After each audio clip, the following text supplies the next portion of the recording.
I want to welcome you to the Retro Rogues Live. Please pay attention to our warning graphic. It states the Retro Rogues Live show is intended for an adult audience and not intended for children under the age of 13. Parental discretion is advised. My name is Dave Beatty. I am one of your hosts. I wonder if anyone is even actually watching. There's some kind of a debate or something going on tonight. I don't know. So I don't know if anyone's watching. But if you are, my name is Dave Beatty. I'm one of your hosts. For the last 30 years, I've been a professional illustrator and graphic designer. I have worked on a lot of fun things that some people have heard of, such things as Batman Incorporated, Flashpoint, Wonder Woman, and I guess for this evening we'll say X-Men, Sword of the Braddox. And my current love is Kirby Tees. That's my t-shirt company. You can see some of the fun things that we have there, as well as possibly purchase a Retro Rogues Live shirt and help support what we're doing here at the show. You can see that, as well as see all the things we have available over at kirbytees.com. That's KIRBYTS.com. I want to welcome back my co-host. This is Mr. Eric Alexander. Eric, please tell the folks who'll be watching or listening at home, if anyone even is, more about you as a creative professional. Well, yes, my name is Eric Alexander, also known as Bass God 14. That's Bass God 14, not Bass God 14. That's Bass God like a bass guitar. And I am, of course, the co-host of Retro Rogues Live. I'm also the associate producer of a feature film called Occupants, which features Star Trek Voyager actor Robert Picardo and is currently streaming for free on Tubi. We're actually going to be talking about a film later tonight that actually was on Tubi, that is currently on Tubi as well. And I am also currently working on a project with the director of Occupants, Russ Emanuel, and hope to be filming actually in California in mid-November. So I'm excited about that. Very cool. Very cool. And off the top, we didn't discuss this. If you don't mind, real quick, Eric, I thought I would show some of this stuff off just real quickly. So the Battle Burrows book, for those of you that hung around for the live stream, here is an actual printed copy of the Battle Burrows book. Oh, nice. This is one of the actual printed copies. This is how what I did for the back cover, sort of like a time travel clock kind of thing. But here's an actual physical printed copy of Battle Burrows from the 24-hour Combat Day Challenge from last weekend. And then I discussed it before. I've never really showed them on the show before.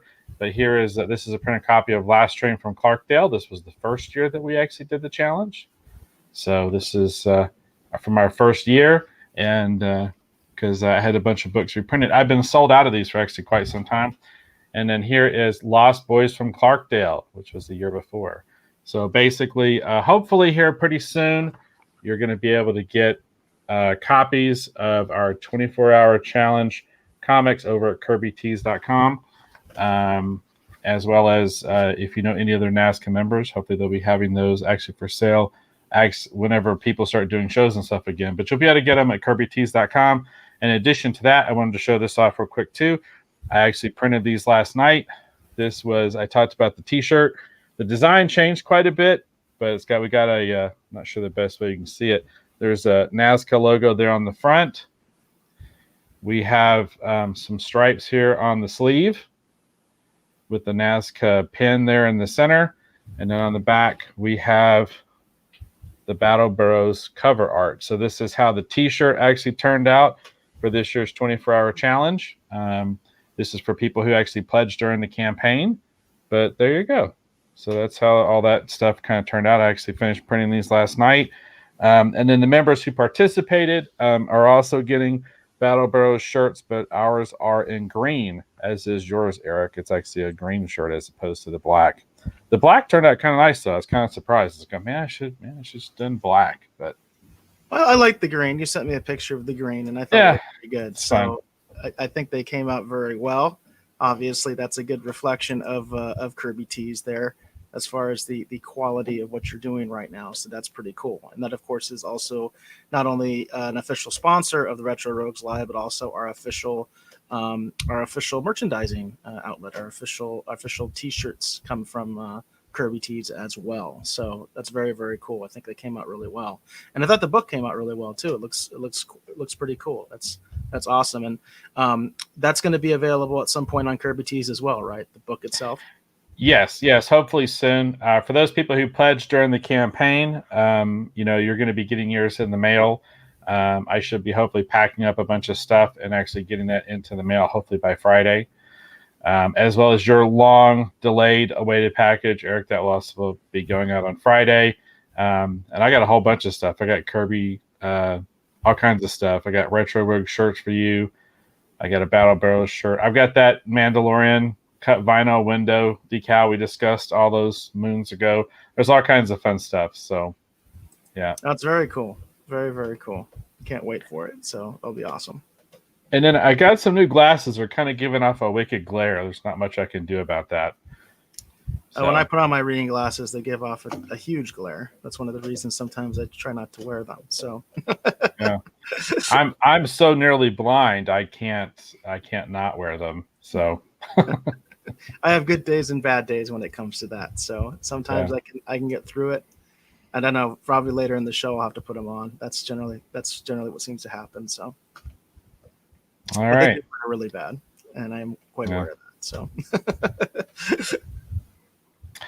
Are we good to go ahead and get into our well, we're going to do things a little bit different tonight, just so folks know. We're going to be primarily focusing on news on the front end. We don't have any current review project, primarily because we spent so much time reviewing Cobra Kai. We've kind of missed some kind of important news. There's a lot of news items that have kind of backed up that we want to discuss, as well as some current stuff that's actually been breaking. Two of my stories are just sort of like fun things like, hey, check this out. You might like to have this, or hey, check this out. This is so, but we do have, or we are going to focus primarily on news this evening on the front end. And then we're going to do a Rogues retrospective actually for Silent Rage, which you can actually watch on Tubi, which is actually an interesting choice. Eric actually suggested it's an interesting choice because we've been talking about old school karate, obviously with Cobra Kai, but then number two, obviously we're in October now. We're in, working towards Halloween. Halloween was always one of my favorite holidays, and this movie is an interesting mix of those kind of things, sort of. But we'll get into that in the Rogues retrospective later in the show. Yeah, and it's kind of interesting too because we don't do a lot of horror on this show, but it is October, and obviously this is sort of Halloween month. I think that's the way most people regard it. So it's always good to kind of have stuff like that. But we always have kind of done our retrospective at the end of the show anyway. So we're going to kind of keep with that format, and that way we can do some more of the topical stuff at the beginning. And also we recognize the fact that there is a debate going on, and some folks may tune in later and might be more interested in the actual review, and we might be talking for news for a while anyway. So that's also part of the thinking there. There's a debate going on? I didn't know there was a debate going on. What are people debating? Are they debating Silent Rage? I don't even know if you technically call it a debate or you just call it two people talking their talking points endlessly for however long they're on the air. That's one of the reasons I'm actually quite political, and I'm into politics quite a bit. I was even doing a political show for a little while. But the thing is that every debate I've ever seen, I should say almost every debate I've ever seen. I don't want to be universal in that, but almost every debate I've ever seen involving politicians, they never answer the questions directly. And they always just go to their talking points. And that I feel like they're insulting my intelligence when they do that, because I already know their talking points. I want to hear them actually answer the damn questions. But I'm pretty sure that's not happening right now. Well, I'm willing to bet. I'm willing to wager. What's interesting, when I put together the preview graphic for tonight's show, I thought it was funny because it said news and Silent Rage. There you go. I think that sums it up. I think it sums up 2020 for me. News and Silent Rage. Yep. So, do you want to go first on the news segment, Eric, or do you want me to go first? I apparently have something in my eye. I guess I should set it up. So here on the pop culture news segment, we're going to talk about anything interesting that's happening in the world of pop culture news that we think you, our dear valued viewer, you, our dear valued listener, will find interesting. It's things that actually pique my interest, things that pique Eric's interest, anything that we think you will find interesting and worthy of discussion. We cover those here in the pop culture news. So tell me, Eric, what do you have up first for this week's installment of pop culture news? Well, I think I'm going to go ahead and, I always say that if I'm going to do some negative stories, I like to start with that stuff. And this will actually kind of segue, I think, into a larger story that we can maybe explore a little bit more later. But when I did a tweet about tonight's episode, I promised that I would talk about Wonder Woman 1984. And I want to make sure that I go ahead and cover that, because it does lead into a bigger issue as far as the comments that have come out. Oh, and I want to acknowledge the Rogues Gallery. We do have somebody out there tonight. James is out there, and he says, here, but conflicted on my attention. And we completely understand that. We completely and totally understand that. In fact, I was mentioning to Dave that I was talking to my partner about an hour before the episode started. I had some stuff that I needed to discuss with them, actually regarding a project that Dave and I are doing together. So I was talking to him, and he was trying to push me off the phone as fast as he could because he wanted to watch the debates. So I totally understand that. So if you're watching both, that's great. Nothing wrong with that. We don't have any problem with that. Check in, come back and forth. That's all good. So I did want to talk about these comments from the director of Wonder Woman 1984.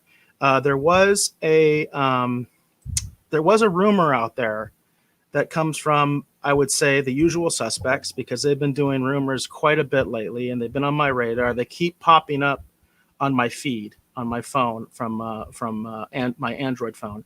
They keep popping up all the time. Same players seem to always be coming up with these rumors, and the rumor was that Wonder Woman 1984 was not going to be theatrically released at all. I don't know if you heard that rumor, Dave, but it was out there. It showed up on my feed where they were saying that now apparently Wonder Woman 1984 is not going to have a theatrical release. Had you heard that rumor, Dave? I have seen that rumor the last couple of days. That's kind of been making the rounds. But I mean, there's all kinds of crazy rumors about what's happening right now with Hollywood and what's happening with the release schedule, or, streaming and everything else. So the director of Wonder Woman, she did go ahead and actually make an official comment. It wasn't in direct response to these rumors, although I have a feeling that might have weighed in on this. But these are interesting comments. So this is actually from the National Review. I found it on Yahoo News. The title reads, Wonder Woman director warns of movie theater extinction as pandemic ravages film industry. Very interesting wording there. Very alarmist wording right there. Movie theater extinction as pandemic rages film industry. So it says, Patty Jenkins, the director of the Wonder Woman films, warned on Wednesday that the experience of going out to the movies could vanish entirely as the coronavirus pandemic has forced cinemas to keep their doors closed. The release of Jenkins' latest film, Wonder Woman 1984, has been delayed 3 times because of the pandemic, and it's currently scheduled to appear in theaters in December. Other major releases, including the newest James Bond film, No Time to Die, and the highly anticipated sci-fi adaptation Dune, have been pushed back to 2021. Regal Cinemas, the second largest movie theater chain in the U.S., announced Tuesday that it would close all of its 536 locations by Thursday. That's last week.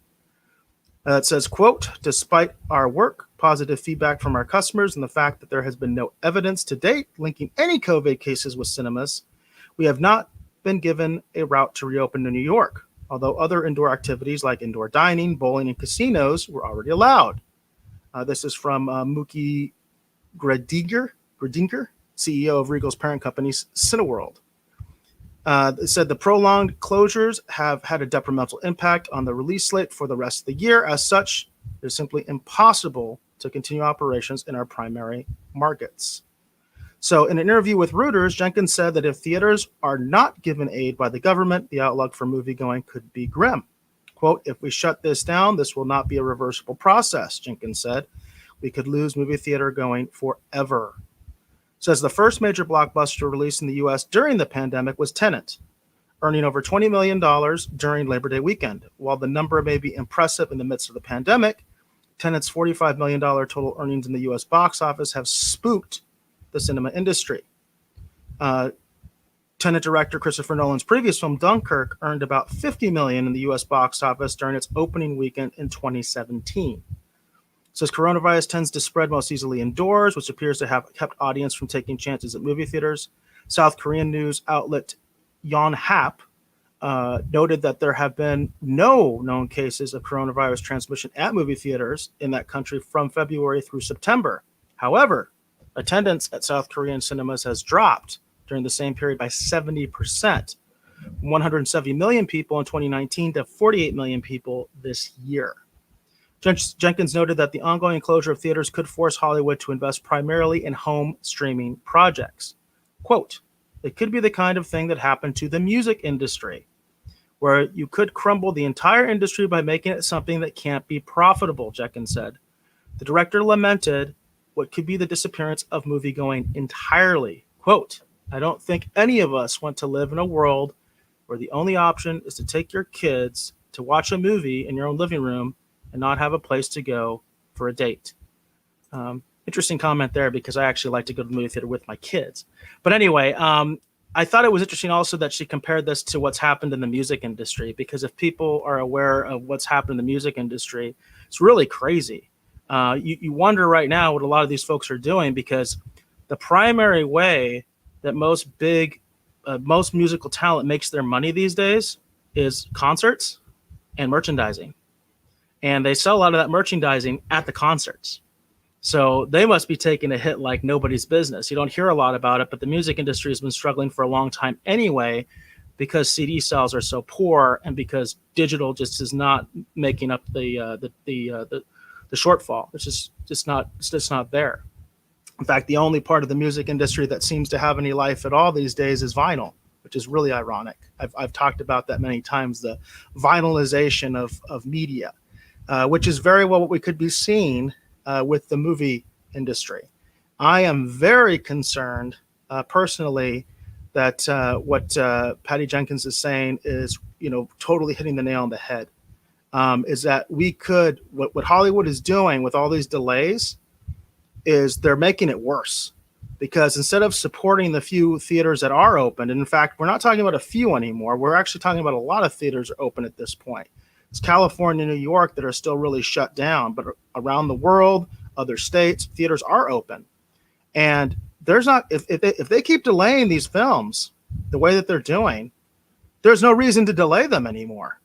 Throw them out on the streaming thing if that's what you want to do. I don't know, because there's not going to be a theater left for them to show these films in if they keep waiting. So I thought this was really interesting. I think it's pretty good insight as far as what Patty Jenkins is saying. I also think it's interesting that obviously she's trying to say that she does want to support the theater industry. So that does, at least in my mind, counter a little bit of the rumors that Wonder Woman 1984 will not come out in theaters.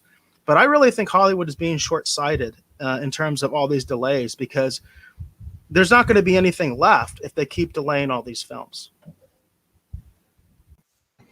Well, it's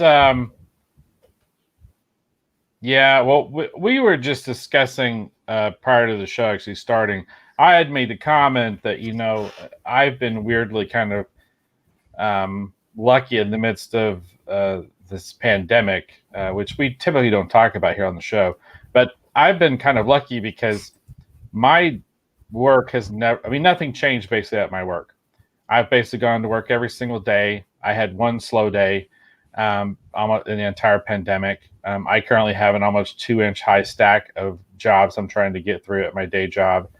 So I haven't really been impacted too much. The stress and the things that I've been dealing with is like, do you wear a mask? Do you not wear a mask? I personally have not been interested in going back to the theater currently, just because I don't like the idea of having to wear the mask at the movie theater, because I don't like having to wear a mask at work. I mean, that's just the long and the short of it. It's funny because I'm one of the few people sometimes at work that even wears a mask, and I sometimes kind of pay a price for that from time to time, with things that customers say and whatever. And at the end of the day, I'm not telling you what you need to do. I'm just doing something for me, and I'm also trying to keep you in mind at the same time. That's it. I'm not telling you what to do. There's no restriction that says you have to when you come into where I'm currently working, at my day job anyway. So it's been a weird thing, because whenever I go out anywhere, shopping, whatever, I'm wearing a mask. So I don't like it, so that's why I haven't gone to the movie theater to see Tenet. One of my coworkers did go to the movie theater and saw Tenet, and he wants to talk about it, and I'm like, well, I haven't gone. I would be more interested to go see Tenet actually at the drive-in if we had a drive-in in my area, which we do not. Right. There seems to be no interest in even the thought of trying to set up even, we had discussed before, there was this talk about Walmart maybe doing these pop-up drive-in things in their parking lots. I don't know if they actually went through with that or not, because I know here, what I thought was actually going to be they were blocking part of the parking lot off maybe to do that. No, they were just doing some weird concrete work. And they didn't do it in Arizona for some weird reason. I don't know if it's because of the heat. I never heard an official statement from Walmart like why they wouldn't do it in Arizona. They did it in other states, but they did not do it in Arizona, which is really interesting and strange to me. Again, I'm not exactly sure why that is, because in Arizona, theaters are open again. Regular theaters are even open again. So I don't know if maybe that actually was a detriment. I don't know, or for why they decided not to do it. But I looked on the site, and they didn't have any Arizona locations available at all. I believe California was also not included in those what Walmart was doing as well. So it's kind of interesting what they ended up doing, and I don't know what the reasoning behind it was as far as which places were allowed to get it and which ones weren't. I don't understand it. I don't know exactly what they were doing. I do think that drive-ins are a great alternative right now, and I do understand the issue of not wanting to wear a mask while you're in the theater. My understanding is you don't necessarily have to, because obviously if you're eating, you can take the mask off anyway, so it's not a big deal. But I'm kind of in the same boat as you when it comes to, I wear a mask when I go out.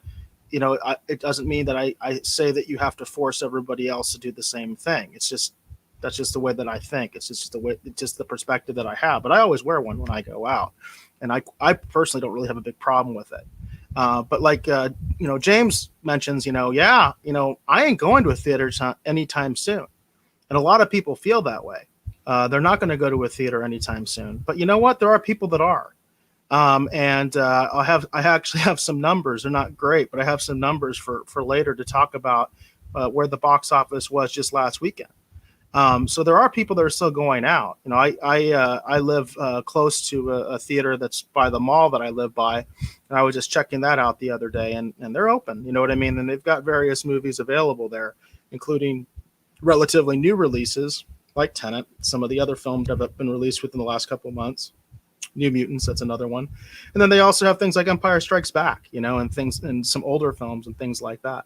So it's kind of interesting. I mean, I think that there is still a market there. Well, I know there's still a market there. It's just not as big as it used to be. And I think there's various reasons why Hollywood is not supporting that market right now. But I think it's really short-sighted, because when you keep doing these delays, quote unquote, hoping things get better. I think what you're doing is you're just going to make the situation worse, because they need something. They need some sort of revenue. They need something that'll actually get people to go. And I have an article later that actually talks about some interesting things that actually AMC and Cinemark have actually done to try to deal with all this. And Hollywood has to get behind this. And if they don't, again, I don't think there's going to be any point in these delays. I think it's just going to become a completely pointless thing where it's like, there's no point in delaying if it's just not going to happen. And that's where they're headed right now, because they are not supporting the theaters. I understand to some extent why they aren't. But you need to adjust. You need to be flexible. I was just having a conversation with somebody about that, in terms of schools and all that, what's going on. It's like, you got to be flexible. You might be in school one week and the next week you're in quarantine. That's just the way it is. That's the reality, of how things are right now. So you've got to be able to adjust. And I don't think Hollywood is adjusting very well at all. I think Hollywood is just kind of putting their head in the sand and hoping that this is all going to blow over, and then everything's just going to go back to normal next year or something like that, or mid next year, or whatever it is. They don't know. That's the point. So you kind of have to deal with the reality as things are now, rather than keep hoping that things are going to change. change because you don't know that. Nobody knows what the future holds. For all we know, we could have another pandemic next year that's even worse. You don't know. You know what I mean? Nobody knows that. Nobody has a crystal ball to tell you that one way or the other. So I think you kind of have to deal with the world as it is, rather than the way that you hope it would be. And I think right now, a lot of businesses, that's not what they're doing, unfortunately. They're still kind of just, trying to hold on, as it were. But you can't hold on with zero revenue. It just can't do that. It's just not going to happen. And, the governor relying on the government to do all these bailouts, I think, is also a mistake. That's one thing that I do disagree with what Patty Jenkins was talking about. I don't think that's going to happen. At some point, it just becomes completely infeasible. It just doesn't make any sense. So we'll see. That's one of those other we'll see things. But I do have at least a little glimmer of hope in that the rumors that Wonder Woman will not be released theatrically at all are unfounded, because I don't think she would necessarily say this and kind of show support for the theater industry if that's the way they were going. But then again, maybe she's just trying to prepare people. That could be it too. This could be a form of damage control where she's trying to put out the word now and say, hey, this is why it's not happening, because of what's going on, because there's not going to be any theaters left anyway. Well, I personally would hate to see the theaters go, because that's my wife and I, that's one of our main things we always like to do, is go and see a movie at the movie theater and make a night of it. Like that's one of our things that we do. Going to the movies has been an important part of my life for a long time. So it's just one of those things. I just don't feel comfortable with everything that's going on. And it's so weird, because I feel like this whole thing is being politicized more than we're discussing what we need to be doing. And it makes it hard for me, because I don't have a medical background. I didn't even play a doctor on TV, so it makes it hard for me to sometimes know what to believe, who to believe, right? Like, there's just all this stuff. It's like, oh, well, the wearing the mask can make you sick. I've seen people saying that, right? I got other people who's like, well, wearing a mask is what you should do, and it's like, well, if the other person isn't wearing a mask, but you're wearing a mask, it doesn't do you any good. Like, there's so much politicization, I personally feel like, over the COVID thing and the mask thing and the shutdown thing and the reopen thing. It's gotten to the point where I personally, just me personally, just my opinion, just personally, I sometimes don't know what I should be doing. So I like I said, I go out, I wear a mask, but like I said, I've had people say stuff to me, and I sometimes don't know how to react, because I sometimes don't have a quippy line. I just remember in the good old days, this was how I used to answer people, and I'm not allowed to do that anymore. So, that's part of the reason why we live where we live. My wife was concerned because, when someone gets whatever and they get in my face, I've been trained to hit first. That's what I do. That's how you control the confrontation. Someone gets in your face and they start whatever. It's like, okay, I guess it's on. Let me go ahead, because I know 90% is going to be that first blow. So right. I usually strike first. That's the Cobra Kai motto. That's the Cobra Kai way. That's the Cobra Kai way. But that's how I was taught too.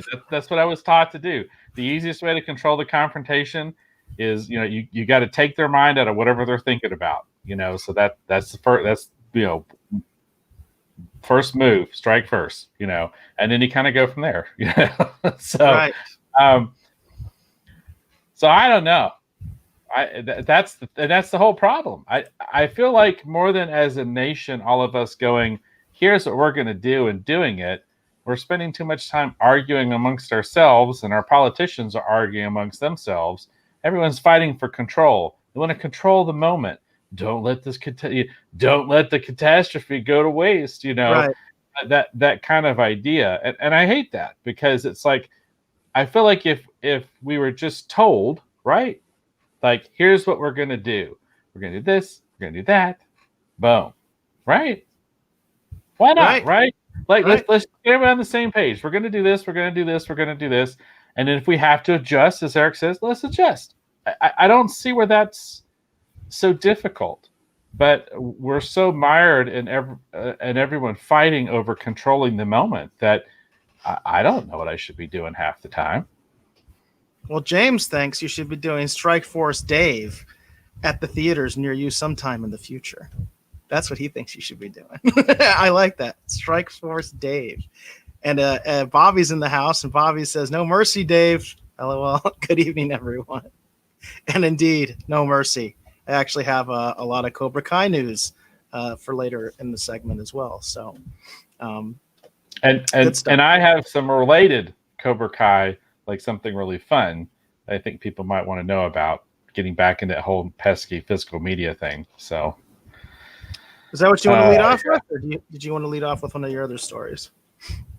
Well, I mean, the obvious one is my first one, because it kind of dovetails into what you were just talking about. Do we want to just go ahead and get that out of the way? Yeah, might as well. It's a good segue, okay. Right?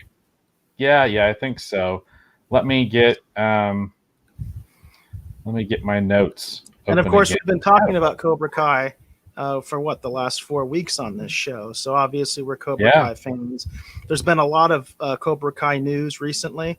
In fact, I actually there's been a trailer that came out, so I'll probably be talking about that after Dave talks about what he's going to talk about right now.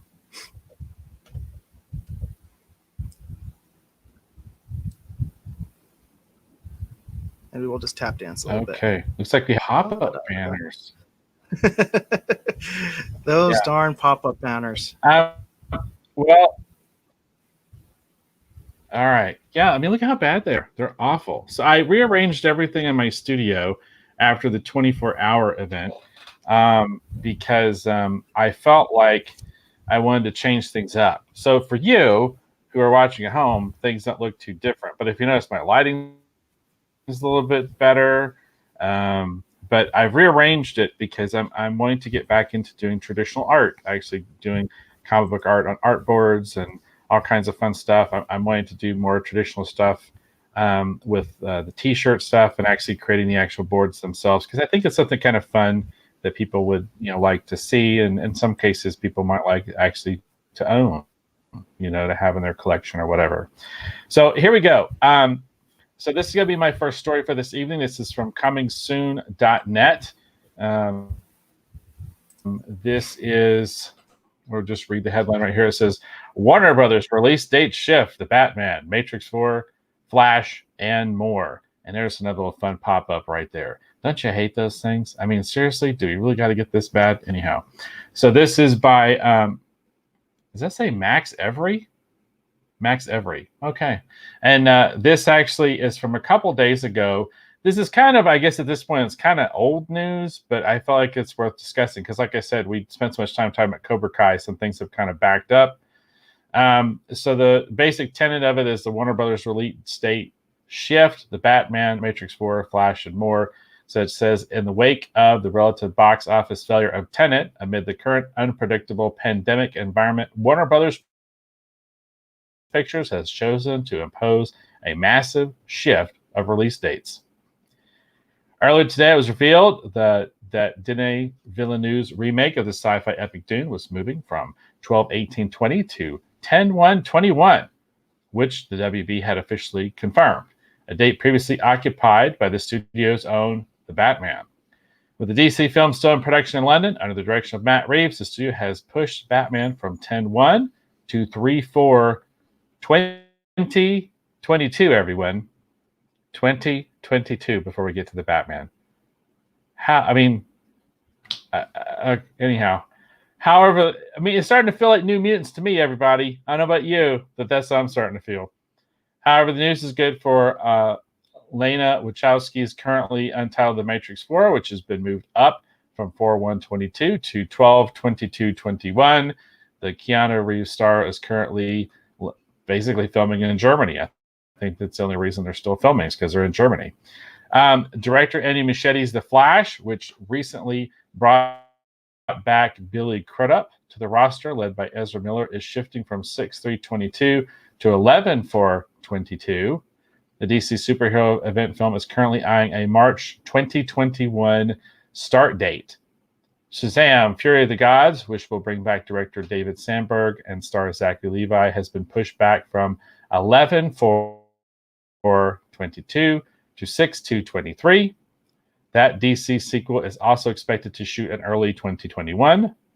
But Jamie Colette Surratt's spin-off film Black Adam, starring Dwayne Johnson, is unfortunately gone from the 12/22/21 to undated. So let's talk about this. All right.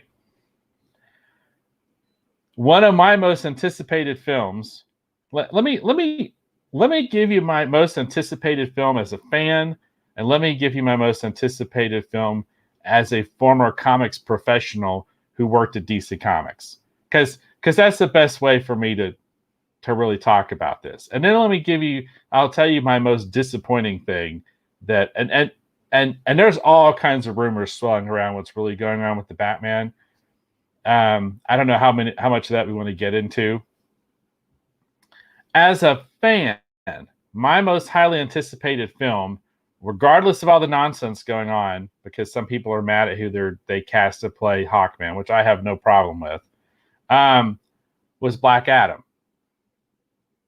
I've talked about it before. Black Rain is one of my favorite comic storylines of the last several years, which ran in the JSA book. Absolutely fantastic story.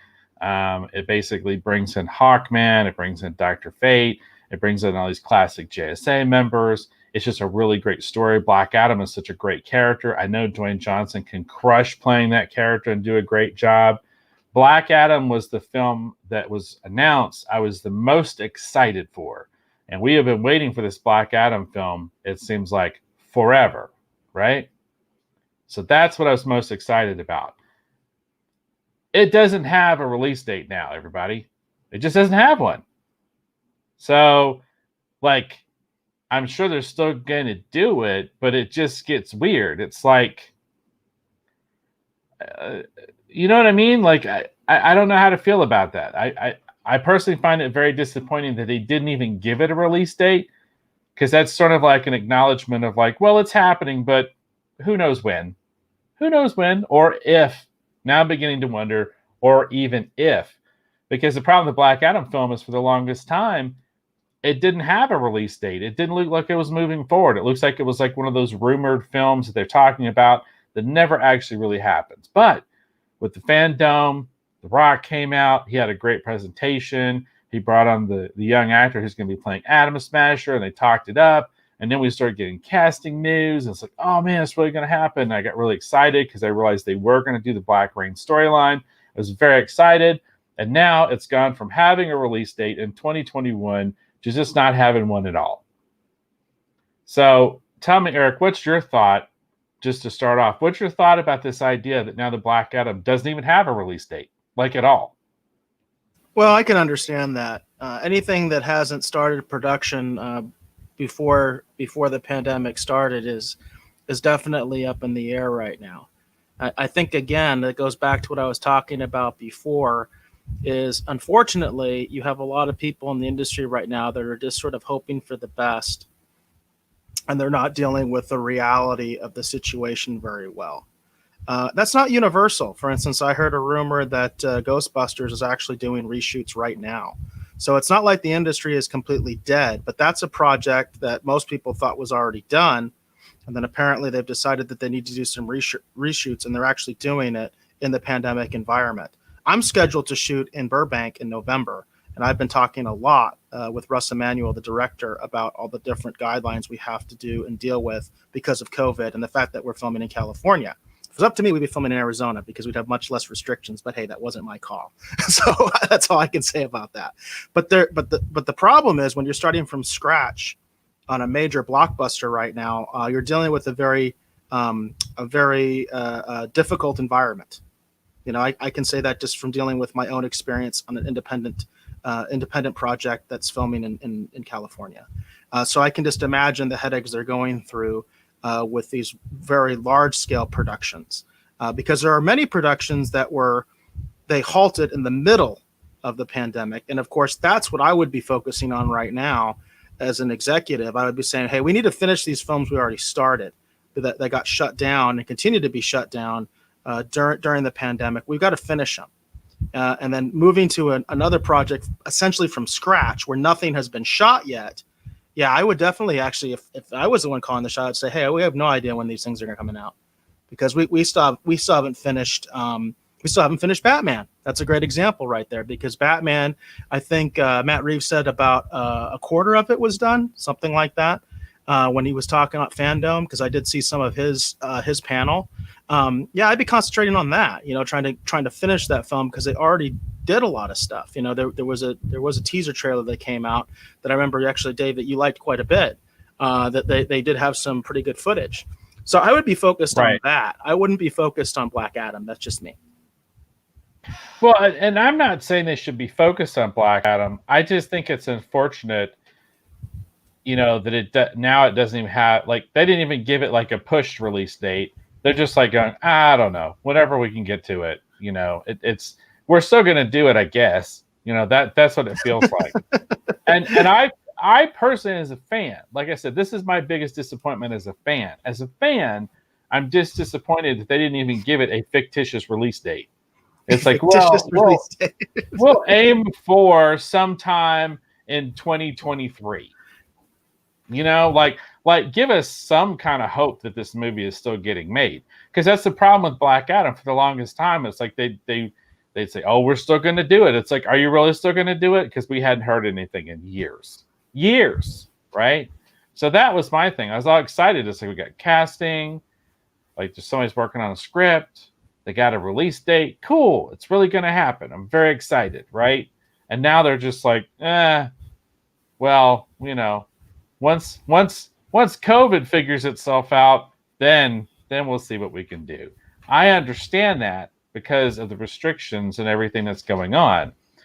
And I say that not as someone who understands the movie side of it, but just as someone who occasionally has to go to Walmart, right? Stay away from people, put on a mask. I understand that's got to cause all kinds of problems when you're actually trying to shoot a movie, right? So, I mean, at my work, we just put stickers on the floor that everyone ignores. So, there you go. Well, James has a great point, which he says that could be because the actor's commitment to other films that are on hold too. In other words, they have commitment on another project, and that is, scheduling is always a big issue when it comes to determining a film schedule. If your star is not available, the star is not available. And these contracts will usually kind of say what takes precedence. So if a particular actor has already started something that isn't finished yet because of the pandemic, then it makes sense they can't move on to the next project, and that's going to put it in limbo. So I think that's a great point, James, that it could be because of the actor's commitment to other films that are on hold as well. Because there is a pecking order when it comes to these things, that they'll especially bigger actors, they'll say, hey, I got to do this first. So this project is contingent on that project because I've already committed to that project, or I'm already shooting that project. That happens all the time. So I think that's a really good point. There was also an earlier comment from Chris Roberts. It's good to see him out here. And he said, you need a pop-up blocker, Dave, LOL. And interestingly enough, Chris, I have a pop-up blocker, and it's, at least mine is not all that great, because half the time it tells me I can't use it. So the site will be like, hey, if you want to look at this site, got to disable the pop-up blocker. So that is not necessarily the universal solution to this problem. It's not every site, but a lot of them are like that. And then also Jane is in the house, and she said, hey, guys. So it's good to see you. Hi, Mom. Hi, James. Hi, Chris. Hi, Bobby. So let me just say, I understand what James is saying.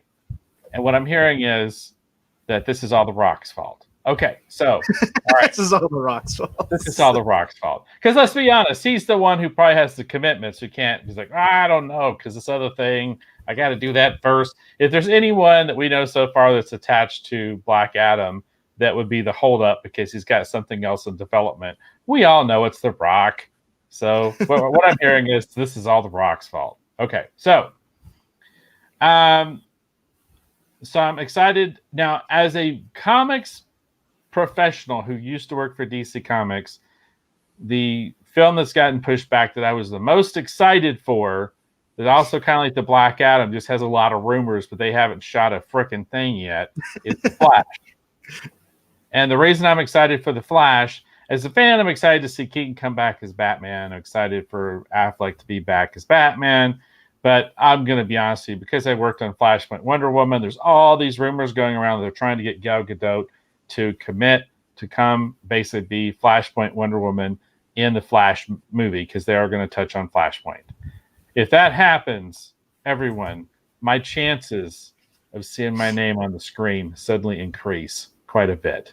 Still slim, still very, very slim, because let's be honest, who gives a flying you-know-what about the inker? But there's still a very slim chance, a very, very slim chance I might get to see my name in the movie theater. That would be a lot of fun for me. So that's all I'm going to say. So as a DC Comics professional, I'm very excited for The Flash, even though it's been pushed back. But let's be honest, I wasn't expecting a lot from The Flash, because that film's been in development forever. And and honestly, it's pushed from 6/3/2022 to 11/4/2022, if it even does actually begin filming when it's supposed to. I'm not too terribly worried about that one. But what do you think about that, Eric? I mean, that makes sense. They're going to push that one back because they haven't even started working on it, really. Yeah, I think it's a little bit of a no-brainer, especially with all the different names they're talking about and coordinating all that. James also had another point when you were talking about The Rock, which is that The Rock did have COVID. That's actually something that he talked about, that I think is almost his entire family tested positive at one point, and that's going to affect production involving him, no doubt. So here's where I have here's where I have to take a moment and but it's, sorry, I had a little bit of a glitch there. What were you saying? Right.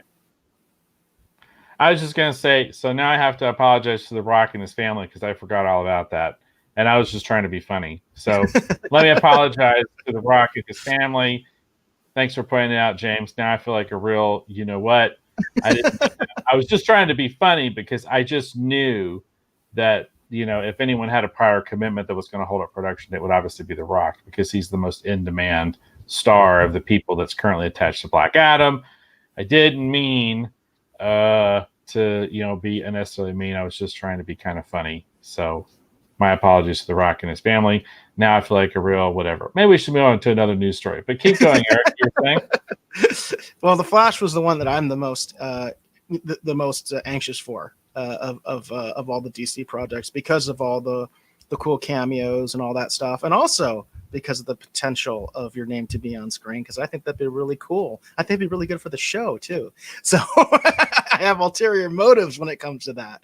But Jane makes the point that your name is already going to be on screen in theaters for Routine, Dave. I think it might have even actually already been on screen. I can't remember where Routine has actually shown at this point, because I know it's been accepted in several festivals. You might know better than me, Dave, but I know just from following Russell's tweets and things like that Routine's been accepted to several film festivals. I don't know if they're in-person ones or not. I don't know how many in-person film festivals are actually happening right now. I know several film festivals have gone digital, and I know that Russ has actually gotten into a couple of those. But as far as actual theaters, I'm not exactly sure. But it is a fair point that your name will be on screen, at least in that context, at various film festivals around the country, hopefully, especially as the film festival industry begins to recover as well. Well, and I'm excited for that, because I'm hoping I'll get a chance to go actually see, hopefully, Routine screened, you know, in a theater with other folks, you know, hopefully soon. That's one thing I'm not going to miss, is an opportunity to go do that. And you all just pay attention, because there's hopefully lots of fun things, hopefully, that I'm going to be directly or indirectly attached to, that hopefully people will be watching very soon. I'm very excited for all that. Eric and I have a project that we've talked about. I think most people know there's some movement on something with Red Skirts. Eric and I actually is hopefully going to be picking some fun things up, hopefully very soon. They look really good. So there's all kinds of awesome things that are hopefully coming here down the road. So yeah, I'm excited. It's and that's the funny thing. It's like I'm just really jazzed for all the fun things that are on the horizon.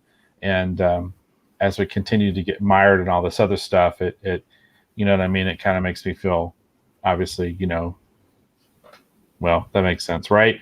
Like that, obviously, I would be sort of intrepid. And again, I feel really bad. I was just trying to be funny, so I didn't mean. I think folks get there. They understand that. Jane says he's always there for you, Dave. So yeah. So yeah, time to move on to another news story, because I definitely just that was not cool. My apologies, everyone. So tell me, what do you have up next, Eric, for pop culture news? Well, we've been talking about Cobra Kai a ton, so I think we would be completely remiss not to actually discuss the latest teaser trailer, because we have a legitimate teaser trailer for Cobra Kai that just recently came out last week. And I did want to set something up with this that folks may or may not have been aware of. I talked with Dave about it. There was an interesting tweet from the Cobra Kai official Twitter. And I know Dave saw this because I shared it with him. And I'm curious if anybody else saw it. And basically what the tweet was all it was a graphic of the Cobra Kai logo. And then it had a sound with it. So it was a sound file that went along with just the image. There was no scenes. There was no live action. It was simply the logo. And all it was the sound of like a medical monitor, the whole beep, beep, beep, beep thing of a medical monitor, monitoring somebody's vital signs. And then, of course, it did the beep, beep, beep, beep, beep, beep, beep, to flatline, right? And of course, when that came out, there was a lot of speculation that someone very important is going to die. And that's what they were trying to tell us. And there was a lot of speculation about who that might be. So keep that in mind as we do this trailer reaction, because there is a little bit of an answer to that as far as who it probably isn't, just from this small teaser. Now, there isn't a lot in this. There isn't a lot of new scenes. As you can see, it opens up with the scene from the last season. So I'm going to be stopping this quite a bit. And Dave, please chime in, because there isn't a lot to this, but there's definitely a lot to speculate on with a little bit that we do get. So this first scene, obviously, is from the epic fight at the end of season 2. Obviously, folks, there are going to be some spoilers for season 2 and season 1, but that's what the trailer has. That's not our fault. That's what it's in the trailer. So we start out with the scene from that epic fight at the end of season 2. Now, this is the first new scene we have. And Dave, I know you have some stuff to say about this. So this scene, we can see Daniel LaRusso is talking to Johnny. It appears that they're over at Johnny's apartment. Johnny is clearly beaten up. It looks like he's got 2 black eyes. He's cut across the forehead. He also has some growth.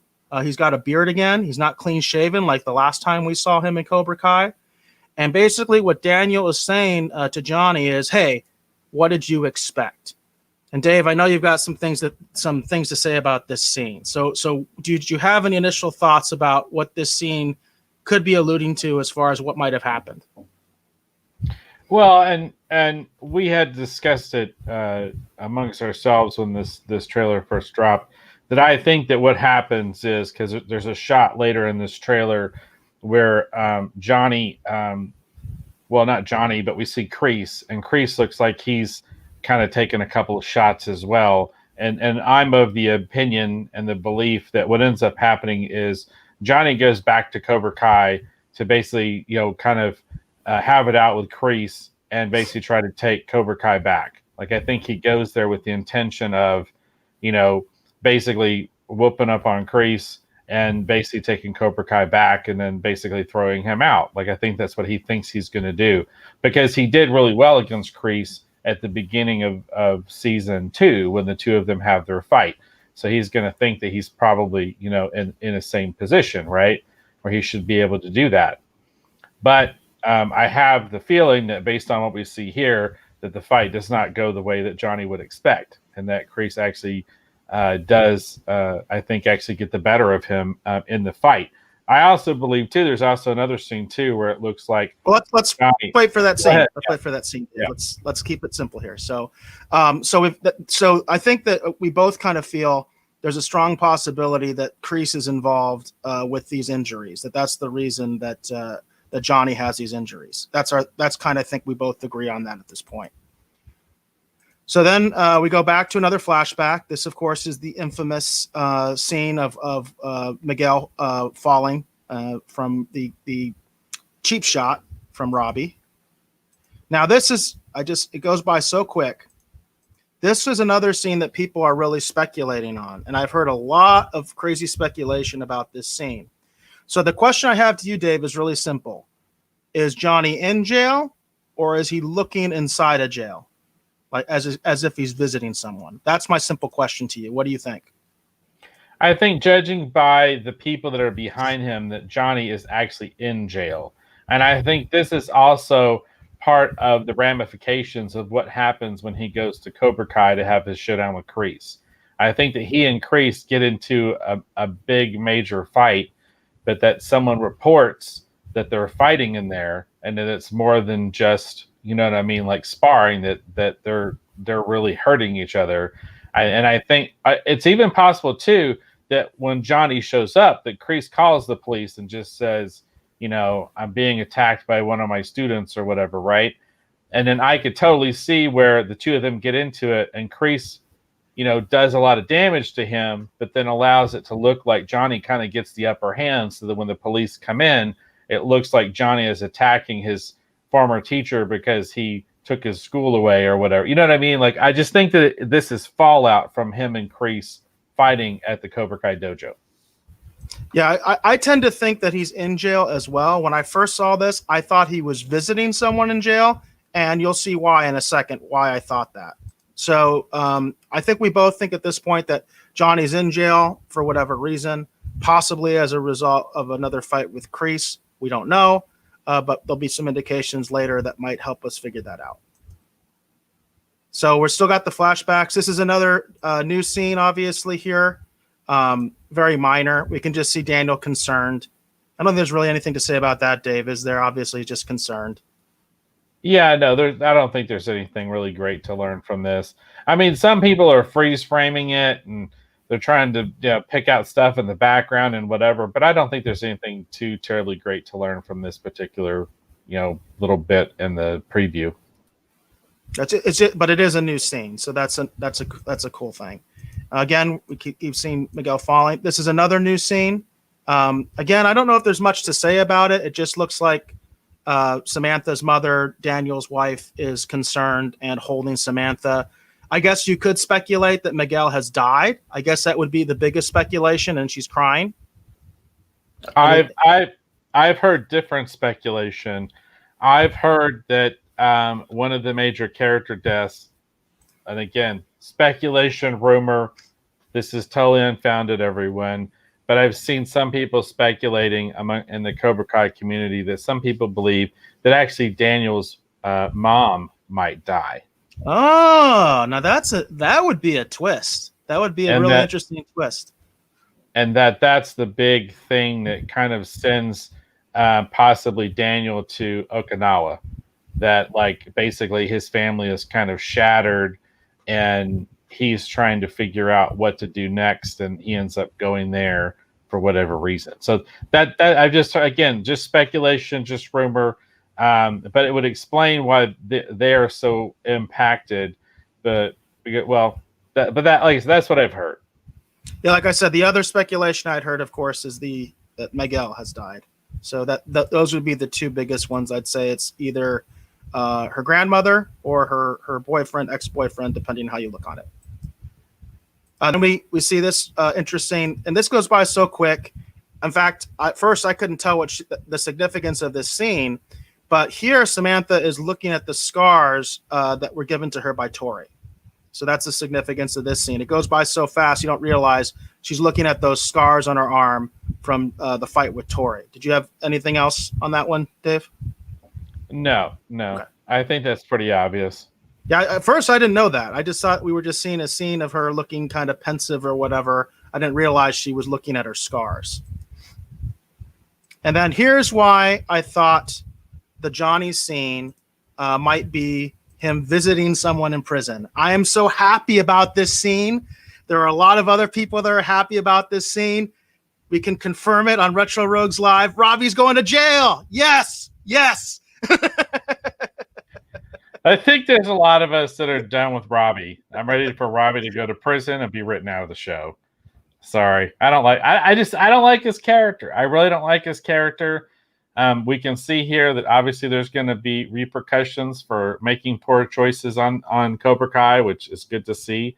And that's part of the other reason I think too, that maybe, Kreese and Johnny getting into it, that's why he gets arrested, that there are repercussions, when you do something incredibly stupid. So, I'm glad to see Robbie is headed to the Hooskow there. And maybe he'll just go there and that's how his story will end. He looks kind of a little angry and upset, and there you go. I will say one of my theories has been debunked by this. At least I'm pretty sure it's debunked by this scene, because I was actually hoping that Robbie might run into Dutch in prison. I thought that might be a cool thing and a cool way to bring back Dutch, is to actually have him be in prison with Robbie, or at the same prison as Robbie. But clearly, I would think JDC stands for Juvenile Detention Center. I don't know what the S stands for, but JDC I think is juvenile. He wouldn't be in the same prison as Dutch. Dutch is obviously a much older man and an actual adult. I actually thought Robbie was an adult, but I guess they're still saying he's 17. Obviously, he could be tried as an adult, by the way. I think under California law, I think 16, they can be tried as an adult in California.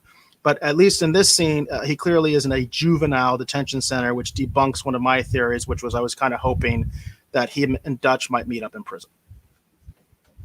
Right. Yeah. It's pretty obvious. I think that JDC does stand for Juvenile Detention Center. I would totally agree with that. Do you have any idea what the S would stand for? I mean, the S could just be a city. I mean, I sometimes have a hard time wrapping my head around, because we know a lot of this takes place in Reseda, so it's obviously R and S are not the same. But there's lots of places in California with S names like, Santa Rosa and whatever else. So my only thought would be that the S stands for whatever city that this juvenile detention center is in. It might be in relation to where he finally gets picked up, because we see him run off. So maybe he's on the run, and this is just where they finally actually, catch him. So he winds up in whatever detention center this is. I've been kind of wondering about that too. But there's lots of, cities with S names. So that would be my best guess. Or they could be going generic. Maybe it just stands for state juvenile detention center. They're not using a real detention center name. They're using a Hollywood name. I could see that. So that's a possibility. Too. But again, I'm always willing to admit when I'm wrong, and it looks like one of my theories, I guess it was more a hope, has been debunked by this scene. And then this is the only time I think we actually see Tori. It's funny how I hear so much speculation, and I'm like, what are you speculating on? I mean, you can't see anything here. I mean, she kind of looks like maybe she's walking into a theater or an arena. I know there's been some speculation about a fight club or something. I don't know how you get all that from just this scene, but it does look like she's walking to a theater or arena or something like that. Yeah, I don't have any great speculation. I mean, I've heard everything from, underground fight club to like all kinds of other stuff. I don't think that there's any way that we could garner any of that kind of information, from this brief clip.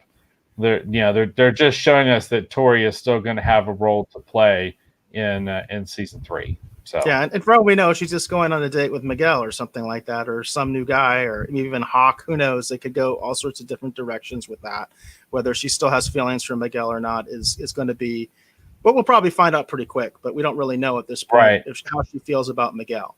So not a lot there, but I have heard a lot of different theories already just on this one brief scene, which I think is funny, which shows you how some people are really into Cobra Kai. I mean, they're really, really into it, which is cool. And this is a big one, I think. It's a big one, I think. So you alluded to this earlier about one of your theories about what might be going on in this particular scene. Now, I will say later on, there's evidence that your theory may not be correct, Dave, because I know what your theory is regarding this particular scene, but I'd like you to discuss it because I do think it's a cool idea. Right, and I apologize. Look at my phone because I was wondering if Sacramento could actually be the originator of the S name. Okay, so My thought was on this after we first saw it.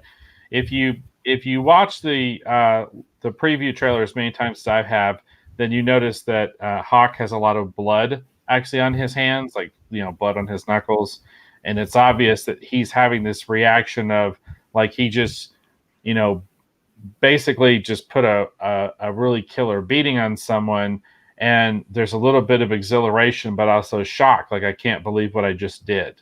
So my theory is that Johnny goes back to the Cobra Kai dojo to face Kreese.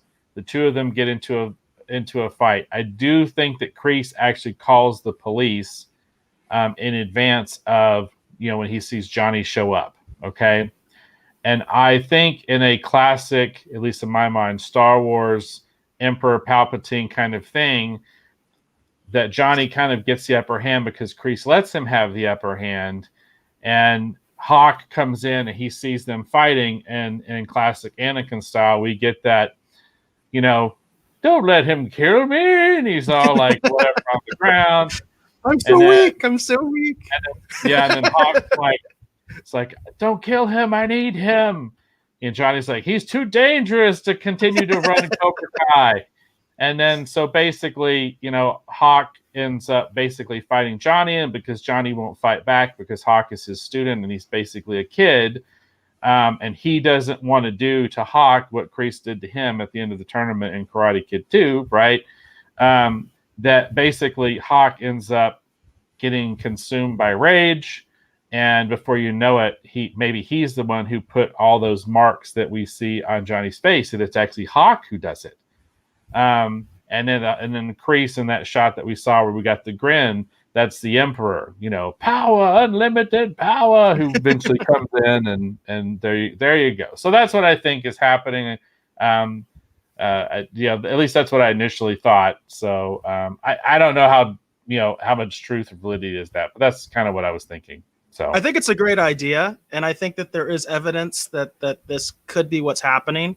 Because I think Johnny wouldn't fight Hawk. I think if that situation happened, I think Johnny would kind of he might try to defend himself a little bit, but I don't think he would actively fight Hawk. And if Hawk was vicious enough, he would really start tearing into Johnny, I think. So I do think that there's some validity to that theory. There's also another crazy one that Dave and I discussed, which is Hawk just killed Dimitri. That's another theory. I don't know how popular that is, but that's one Dave and I discussed. Was that the possibility that the blood on his hands is Dimitri's blood, not Johnny's blood? So I think those are the two big ones right now. Would be either that's Johnny's blood on his hands or Dimitri's blood on his hands. And I'm going to go more with the Dimitri route based on a scene that we're going to come up with in just a second that we've actually alluded to, and I'll tell you why. As far as why I think this might not be Johnny's blood on his hands. All right, so we got it right away. Okay, so we've talked about this. We've talked about this multiple times. This is a scene a lot of people are talking about. This is, of course, Kreese. He's obviously been in a fight. He looks like he's gotten taken some hits, but he also looks like he's in control. He does not look like he's desperate. He doesn't look like he's losing the fight. It looks like he's towering over somebody. Obviously, based on what we've talked about before, I think the primary speculation is the person he's towering over is Johnny. Yeah, I would totally say that I believe that's, but it also could be too, instead of towering over, he could just be watching the cops. Johnny could be on the ground and the cops could be in the process of handcuffing Johnny and picking him up off the mat. You know what I mean? And Johnny could be looking at Kreese, and then Kreese could be looking at him, starting to smile. You know what I mean? Realizing that, now I've really got the best of you. Because that's the thing. I mean, Kreese is, as it currently stands, is the main villain of Cobra Kai, and it depends upon how far they want to lean into that. They gave us a little bit of nuance with Kreese when they showed us like the current situation he finds himself in with where he was living. They also talked about the fact that obviously he had apparently been lying about some of the stuff that he said he'd been doing since he disappeared after the end of the Karate Kid 3. So who knows what direction they're going to lean into.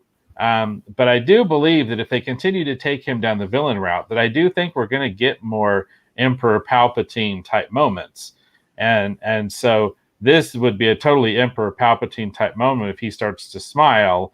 If after he's just tricked Hawk, for example, into beating up Johnny, and the cops show up, and the cops are taking him away because he just broke in to the dojo, right? So we'll have to see, but I that's what I believe. So now here's the counter to why Hawk may not be involved. If you look at the lighting of this scene, it's very dark. You can tell it's dark. It's probably at night, and the lights do not appear to be on. If you look at the previous scene with Hawk, and let me see if I can get a. There we go. It's already starting to fade. The lighting is totally different. This scene, the lights are on. It looks like it may actually be daytime. So that's one of the things that I've heard that has said that these scenes may not actually be related to each other. So there's just the counter to that. right, but if you notice, if at the end of season 2, there's the main training floor, which is more brightly lit than their little training area in the back. So Sure. that's why I would say that I don't know if that's. Now, I'm not saying that my theory is true, because it is just my theory. Think about all my fun, crazy theories I had about the Mandalorian that were totally wrong. So I could be totally wrong, but I could see where people could point that out. But because of what they've shown us, how there's these different areas that have different lighting normally anyway, that I think there's the possibility, at least, that maybe that some of this is my theoretical conjecture, whatever you want to call it, that maybe there is a little bit of truth to it, maybe possibly in the end. Who knows? Yeah, I'm just presenting the counter argument. That's all, Dave. All right. So I can't remember if there's much as far as much else in turn. Oh, here we go. Okay, this is the other big reveal. So obviously now we have Miguel in his hospital bed, and we can see him. We can see Johnny looking concerned. He does have the scars. He obviously, this is post beatdown. So this is a scene that obviously happens in season 3. We can see the growth on Johnny, the beard and all that. We can see the scars, and he's obviously visible. And of course, the big reveal here. 1 second. Let's see if we can get it. If I can, there we go. Miguel is indeed alive. So at least at some point, we don't know whether that's going to happen at the beginning of the season, mid-season, if it's going to build up to this. I would assume it's going to happen very quickly, because they're giving us this big reveal that Miguel is going to wake up. Right. And it's interesting and also annoying, but it seems like the big thing that amongst the Cobra Kai community that people, I kept seeing these little graphics where they take a shot of those 2 nurses or doctors that are working on Miguel, and there's all these arrows pointing to them going, this is not Allie and that is not Allie, because everybody's really hoping that theory that had been put out that I had theorized with as well, that maybe Allie is the one who comes in and helps, basically get Miguel kind of on the mend. A lot of people were kind of hoping that this is an obvious way that she could enter the show. But a lot of people keep pointing out that neither one of these characters appear to be Allie. So yeah, we can see the people attending to him there, and they're saying, right. these people do not look like Allie. That doesn't necessarily mean that it's not her. You know what I mean? I don't necessarily think that's definitive, but clearly, at least the people that are attending to him in this scene are not Allie. Yeah, so we'll have to just wait and see. But I'm glad to see that Miguel's gonna, I figured Miguel was not gonna die. I couldn't imagine they would do that. But at the same point, too, if any show was gonna do that, this would be the show to do that. Because Cobra Kai has not shied away from doing crazy, shocking things. So, well, we need to talk about the death rumors, because you're the one that told me about that, and you were saying that one of the producers had said this.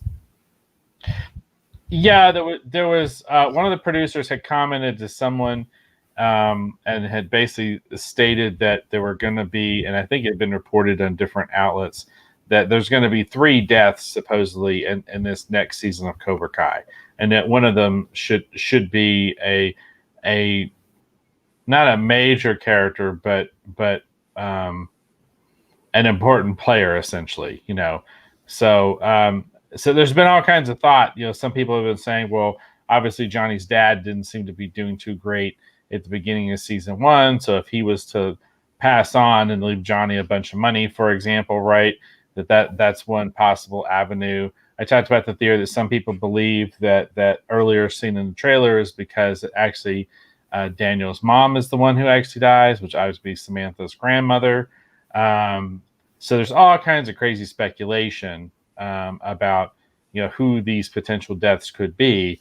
But like I said, it had been it's been a few days, but my understanding is that one of the producers or whatever had actually said that there were going to be, one of the showrunners had said that there were going to be 3 deaths in the next season, and that basically one of them would be someone who's more than just a kind of a supporting player. So we'll have to see. Obviously, if Hawk kills Dimitri in a fit of rage, that Dimitri is obviously more than just a supporting player, right? So there's lots of room for who it may or may not be, but we'll just have to wait and see. Yeah, that's interesting. That particular thing, I haven't seen anything on. I actually did see one of those. It's Cobra Kai Theory, which I think is one of the biggest theory sites out there as far as Cobra Kai goes. And he had actually talked about that, and he mentioned that he had not been able to actually track down that specific statement. In other words, he can't find the actual source. And he's really big, obviously, in this Cobra Kai community. As far as somebody who's been there, I think from day one, like he was putting all this stuff out back when it was still YouTube Red and when it was still, obscured a bit because of the fact that it was on YouTube Red. But he mentioned that he was having trouble finding the source of that. He said he's gotten numerous reports of that. People keep saying that, and he's like, I can't find it. I cannot find that actual tweet that everybody keeps talking about. So I guess the bottom line is you have to take it with a grain of salt. But I do think it's fascinating if that actually is true. And of course, you never know. There are times that producers, writers, people involved with the production of these films, television shows, they directly mislead people. They do it, folks. They actually do it. They actually put out false information because they want to make you go in a different direction. When I saw that Cobra Kai logo and the whole thing with the flat line, I thought Miguel was toast. I thought it was like, yeah, they're telling us Miguel's going to die. But then they put out this teaser the next day and said, no, Miguel's going to live. At least he's going to wake up. That doesn't mean he can't die later, of course. There's always that possibility. But I do think that flatlining was meant to tell us, yes, one major character is going to die. I think that's what that flatline scene was all about that they put up there, that one major character at least is going to die. Right. And it would make sense because, the stakes and everything were such in season 2, it would make sense that, someone wouldn't necessarily make it all the way through unscathed. So yeah, you gotta up it. You gotta keep going up, right? You can't go down. You already went there. So now you got to keep going. And I do think that obviously, since Miguel would be the obvious one to die, it won't be him. I think Miguel's safe. If we were to do a Cobra Kai death pool, I would say Miguel's safe. He's going to make it through because he would be the obvious choice to kill off.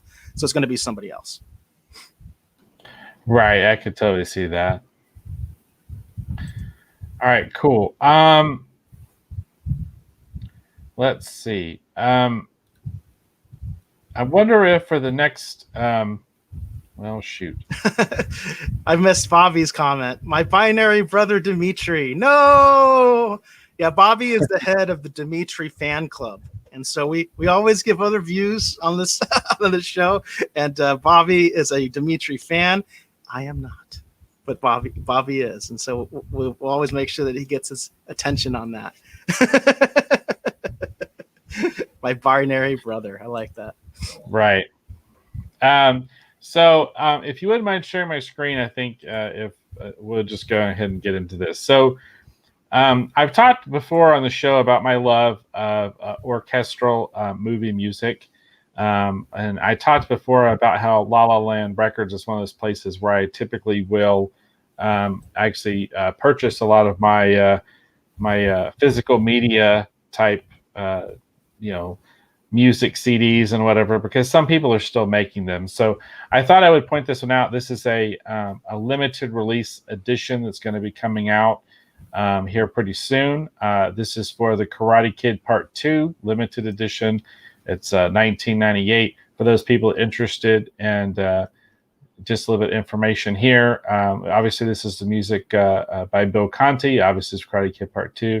Just as Karate Kid Records and Sony Pictures proudly present the remastered and expanded reissue of acclaimed composer Bill Conti's, which he did the score for Rocky, For Your Eyes Only, The Karate Kid, and actually, obviously Rocky Balboa.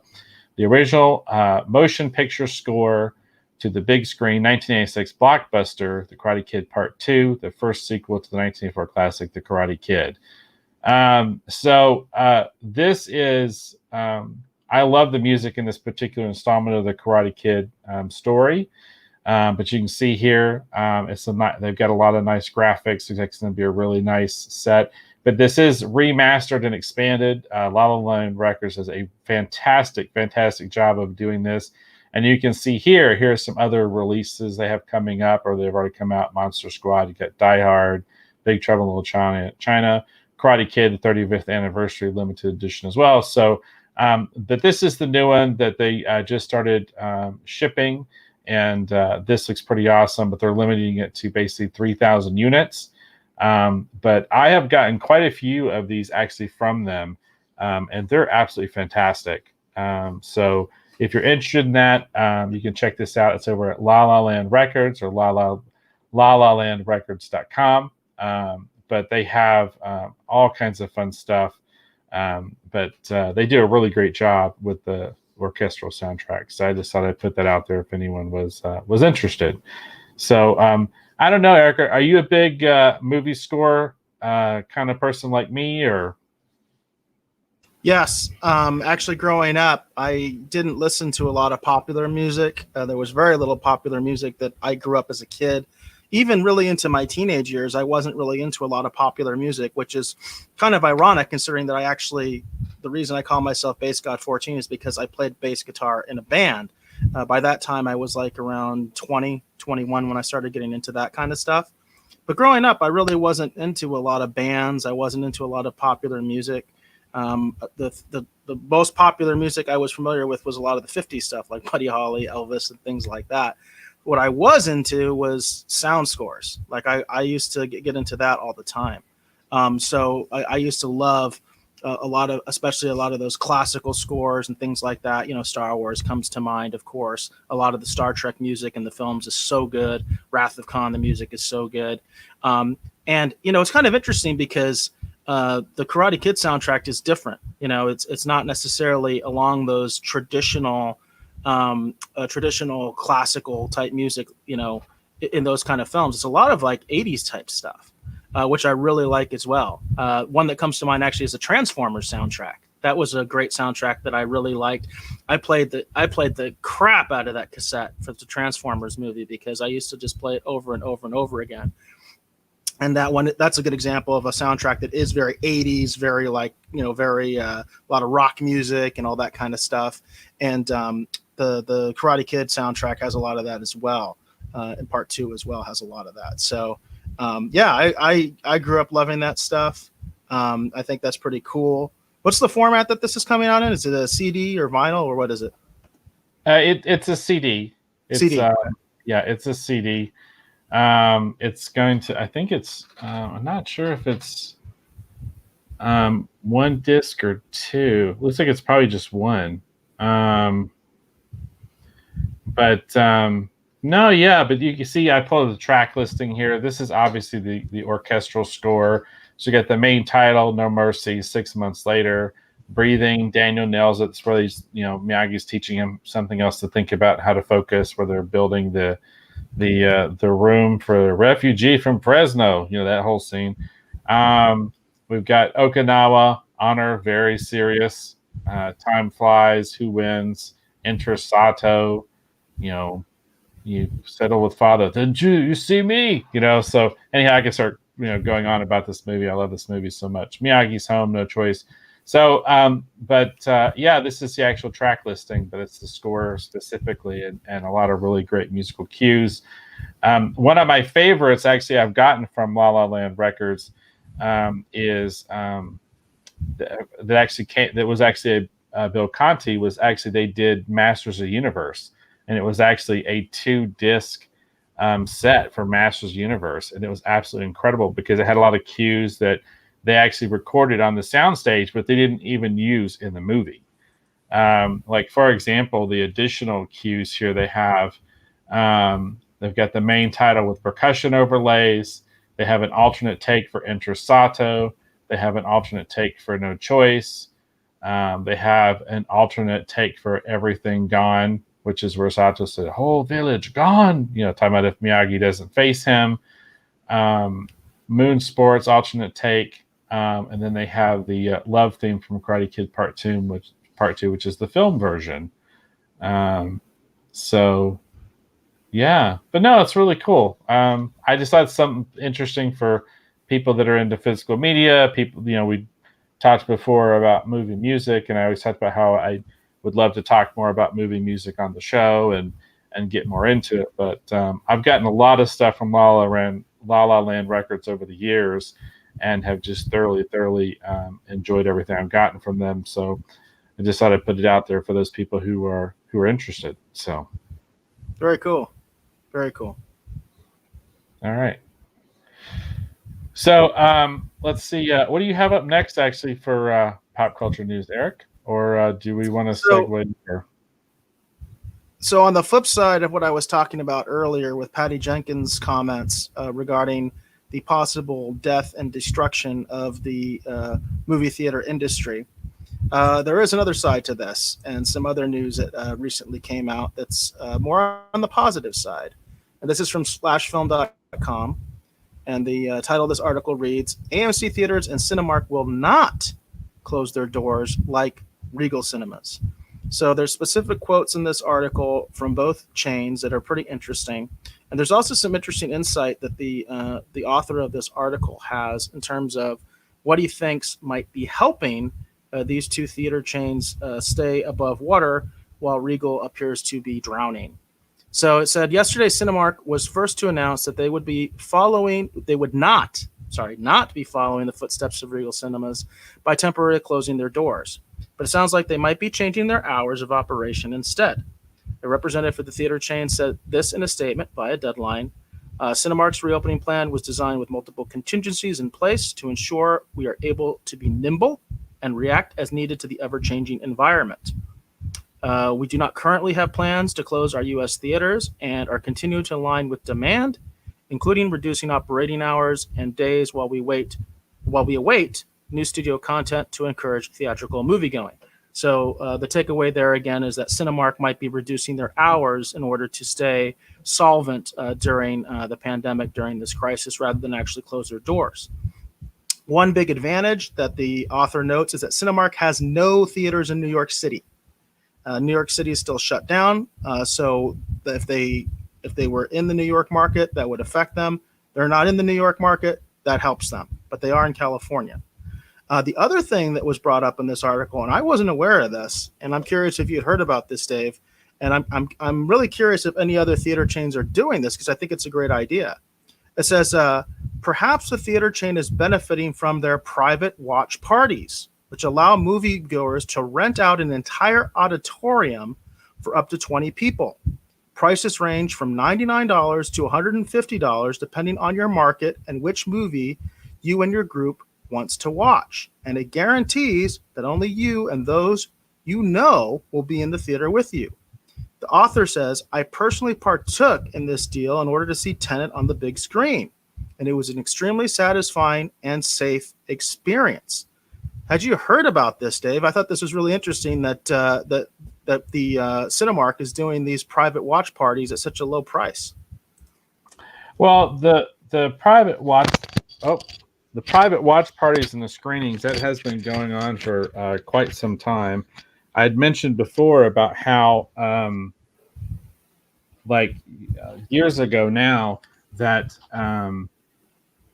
actually Josh with Game On, he used to have private screenings actually for a lot of the films that were new releases, right? So, I saw Guardians of the Galaxy with a theater full of people who were obviously really into it. I saw Rogue One the same way. So it's been kind of a fun thing. So I know they were doing it. I didn't realize they had other options that were probably a little bit more affordable, so more people could take part in doing that. I just want to clarify, because obviously you've always renting a theater is not a new thing. I mean, that's something that people have been able to do forever. When you had the experience you're talking about, was that like how many people were there? I mean, it was a smaller theater, and the theater was essentially packed. I mean, but he turned it into like kind of like a big event, But I didn't realize that they had other like sort of like watch party versions that were, maybe smaller groups or that had different kind of, you know what I mean? Like, that's what's revolutionary about this, in my opinion, is we're talking about 20 people or less, and we're talking about less than $200. You rent the theater, and you can basically just watch with like your immediate family, maybe your extended family, a few friends, that kind of a thing. I don't think anybody has ever had that available like that before, and I think it's a really neat idea.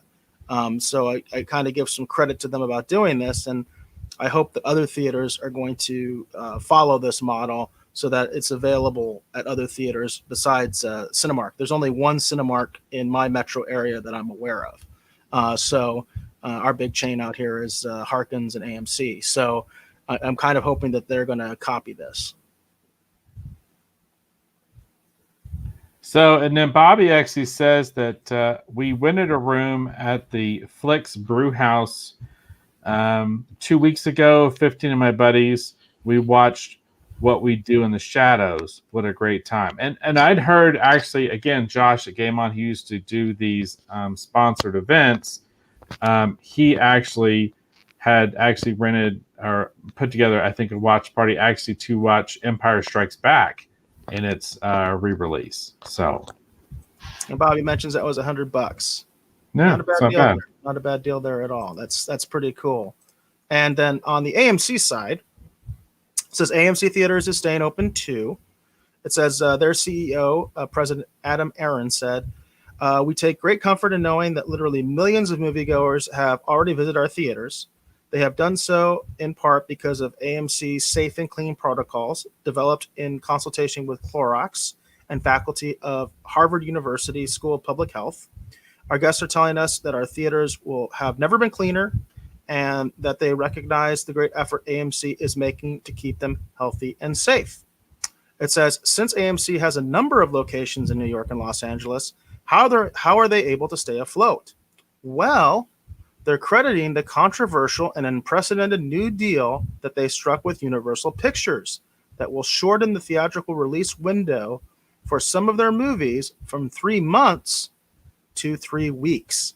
And this is another thing that we've kind of talked about before, is this idea of theater chains having to kind of adjust to the new environment and basically reduce that exclusivity window. And I think 3 weeks is pretty much perfect. I think that's really a good idea in this current environment, is to basically put out films, give them a 3-week exclusive release time in the theaters, and then put them out on VOD in demand. Put them on the streaming services, wherever you want to put them, wherever the studio decides to put them.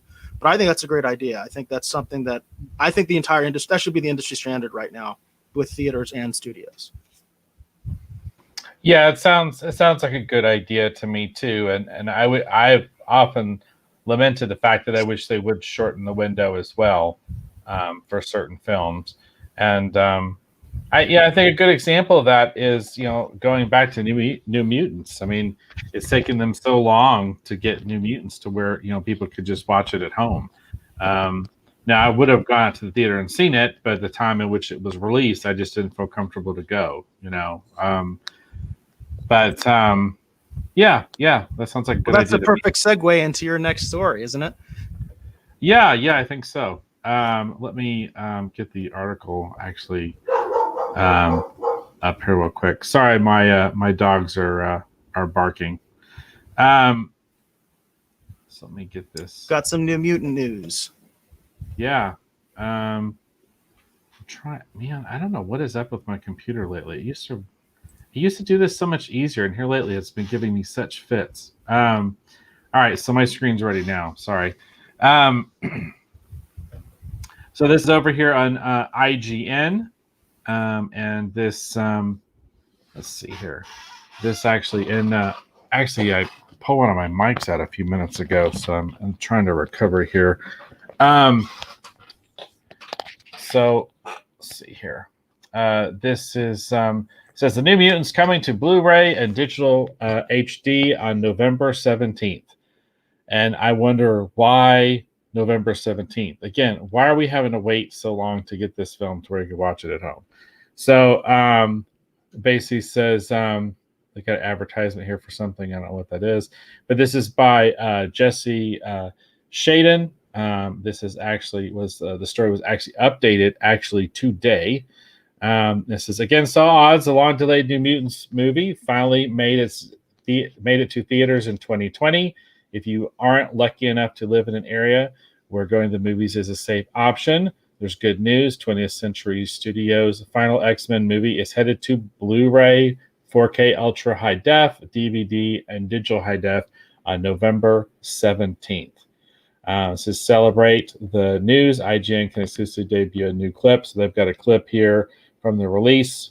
We're not going to watch the clip, but it says it just shows director Josh Boone, other crew members, and even Sienkiewicz himself reflecting on the influence classic New Mutants stories like the Demon Bear saga had on the movie. That landmark 1984 story established a very different and much darker tone for the comic.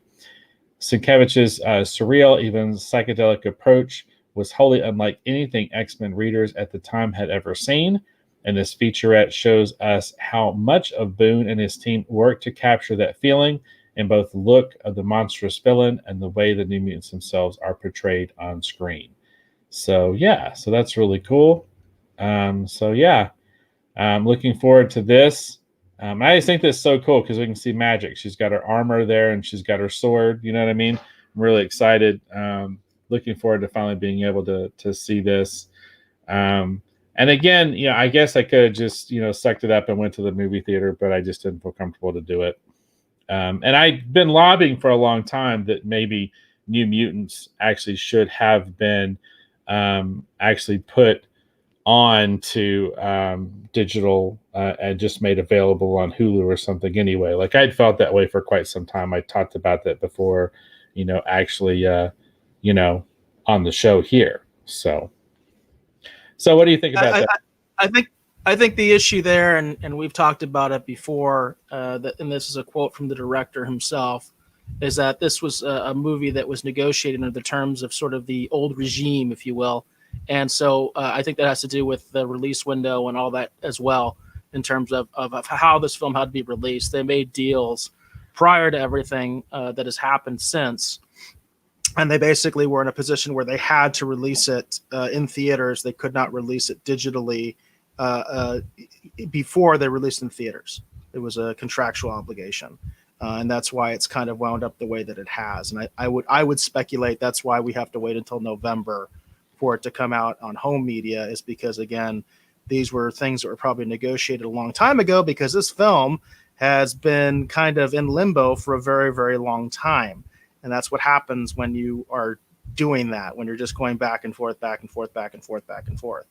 So I think this is a good example of, hey, Hollywood, don't do that. When your film is ready, just put it out there. Right. I agree with that. And that's, of course, what we're dealing with right now, as we have films that have been completed that are continually being delayed. And I don't think the picture is going to get any better. I don't think it's going to get any rosier. I think you just have to deal with the world that you're in and let the chips fall where they may. Yeah, I think that's probably a pretty true assessment. Like I said, I just wanted to let everybody know. It's like, for those of us that were curious to see it, that haven't seen it in theaters, or didn't feel comfortable for whatever reason, that it is going to be finally coming out where we could actually watch it at home.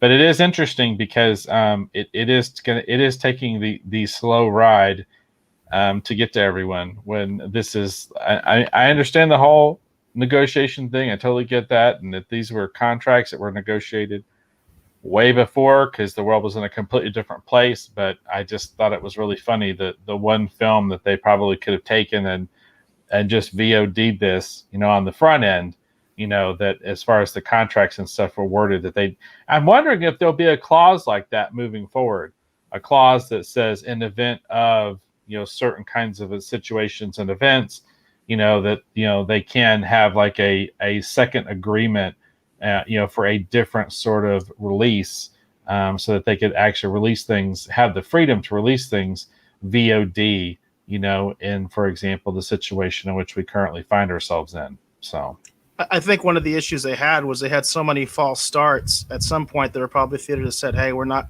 This is like the boy who cried wolf. We're not going to deal with this anymore." So I think at that point, that's probably why they found themselves in the position that they ended up being in. It's because they just had so many delays, and I'm sure theaters weren't happy about that because they have to plan their schedules and they have to determine, how many theaters are going to give this thing, and they have to coincide it with other films that might be out at the same time. It gets tricky, and if you keep changing your release dates, it makes it very difficult for theaters to plan for that. Especially in a normal environment. Right now, it's chaotic. They just have to deal with it. But in the normal circumstances, you just become a pain in the ass. Right. Well, there you go, everybody. New Mutants going to be finally available for VOD, Blu-ray, all that kind of fun stuff on November 17th. Wow, still can't believe I have to wait till November, but there you go. So I guess I was going to say that's the big question. So are you going to get it? Are you going to buy it on November 17th? Yeah, I intend to. I want to watch it. I am a fan of the Demon Bear storyline from the New Mutants, and everything I've heard about this film. It seems like they tried very hard to lean into a lot of those classic New Mutant storylines, as they reveal more and more about the movie. Like, for example, it was revealed, or I think like earlier this week or something, but the concept artists who worked on New Mutants actually showed some of the concept art from where they had actually been working up to try and bring Warlock actually to the big screen. And I was like, wow, that would have been crazy cool, So there was all kinds of interesting things about this that made this film interesting to me. But yeah, I fully intend to, because I really want to see it. So awesome. Yeah. So there you go. And obviously after I watch it, I'll let everyone know what I thought about it. There you go. So yeah, cool. So that's it for me. That's everything I have for pop culture. And actually that's everything I have actually for the news side of the show tonight. Do you have anything for Streaming Wars or? Indeed I do. Okay. And it's related to something we were talking about earlier. All right. Well, let me set it up real quick and then we'll get going. So here in the Streaming Wars segment, we talk about anything that's happening that we find interesting in the streaming wars. You may ask yourself, streaming, what are you talking about? Are we talking about Fish and Stream? What are we talking about? Well, obviously we're talking about, streaming video. We're talking about any of those great services a lot of us enjoy, whether we're talking about Disney Plus or we're talking about my recently, finally, I got rid of them, CBS All Access, because they couldn't stop making me angry. Whether we're talking about Hulu, whether we're even talking about things such as Tubi or Crackle, some of the great free services, Pluto TV. We're just talking about anything that we think you would find interesting that's happening in the ever-evolving world of the streaming wars. So tell me, Eric, what do you have up first for tonight's segment of the streaming wars? So this is actually, again, related actually to Cobra Kai. This is some really fantastic news. But it also is about what I consider a very important new player in the streaming wars that I've been advocating for quite a bit. I think ever since we started doing this coverage, there have been rumors that we would start getting this, and now we actually are. So this is a Deadline article, and the headline reads, Cobra Kai tops U.S. streaming ratings with Amazon's The Boys and Disney's Mulan breaking up Netflix party. So what we have here is we have actual streaming ratings from Nielsen. This is something that I've been hoping for quite a while. This is something Nielsen has said that they were going to be doing. They actually did have, I remember there was a little bit of a teaser to this where they talked about the success of The Boys at one point. That was one of the first time Nielsen started getting into streaming ratings. And now they're starting to really go official as far as doing these, doing actual ratings of streaming content. So it says we've got Cobra Kai basically topping the charts. It says Cobra Kai, the Karate Kid update acquired by Netflix after its initial run on YouTube Premium, dominated the Nielsen streaming charts for August 31st to September 6th. The show's 20 episodes drew nearly 2.2. Say this again. The show's 20 episodes drew nearly 2.2 billion streaming minutes, well ahead of the number two show, Lucifer, which had 1.4 billion. So that's how Nielsen apparently is rating this stuff. So they're going by number of total streaming minutes. Cobra Kai apparently blew everybody else away with 2.2 billion streaming minutes. It says Amazon Prime's video The Boys busted in the top 10, the first time since Nielsen added the chart over the summer that a non-Netflix show made the list. The superhero send-up drew 891 million streaming minutes to place third. So The Boys apparently was the first non-Netflix show to actually enter the charts. Mulan, the high-profile live-action remake made available as a $30 premium for subscribers to Disney Plus, also made the top 10. Released on September 4th, it accumulated 525 million. I've got the full chart here. Cobra Kai on top, Lucifer number 2, The Boys number 3, The Office was number 4, Criminal Minds 5, Shameless 6, Away 7, Grey's Anatomy 8, The Legend of Korra 9, and then Mulan finishing out the charts at number 10, which I have to imagine Disney is pretty happy about because obviously they had the premium price on Mulan. But this is a commentator's dream. This is what I've been wanting for a long time, ever since we started Streaming Wars coverage. I've wanted these independent ratings like Nielsen. Nielsen's doing it. I commend them. This is really going to help when it comes to actually looking at the picture of what is actually successful and what is not, because the bottom line is these companies are all about hype. They do not release their numbers. They're very stingy with their numbers. And a lot of it is again, it's fluff, it's hype, it's conjecture. It's nice to have an independent third party actually giving us these numbers. So I'm curious, Dave, if you were surprised by any of this. Is it kind of what you thought it would be? I think it's weird to see something like The Office topping the charts, but that's where we're at. Well, it's funny you would say that because I'm in the process of actually rewatching The Office starting from episode 1. I'm currently. So you're one of those guys. You're one of the ones contributing to that number. I'm one of those people. And the reason is because my wife and I, we recently just finished rewatching Parks and Rec. And of course, the crew that did Parks and Rec, they actually did The Office. And I was curious to see, because I've been having conversations with some people about how Parks and Rec is a better show than The Office. And they kind of gave me their kind of reasons and theories for why. And so I started watching Office after Parks and Rec to see how much of what they had to say I think was true, because I also think that Parks and Rec is a better show than The Office.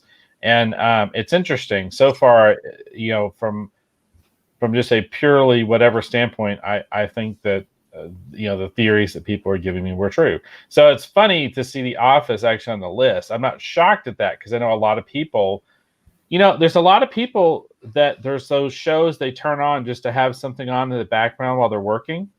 And that's what started this whole conversation about which show is better, Parks and Rec or The Office, because I know so many people that when they turn something on to have it on in the background while they're working, they're turning The Office on.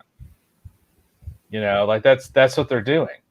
I'm shocked to see Criminal Minds on the list because that is an older show I never hear anyone talk about. So the fact that Criminal Minds is on the list, I mean, I liked the first season with Mandy Patinkin, but after Mandy Patinkin left, I couldn't watch it. So, um, you know, so I'm curious, and I find it interesting that Criminal Minds is on the list. That's a shock.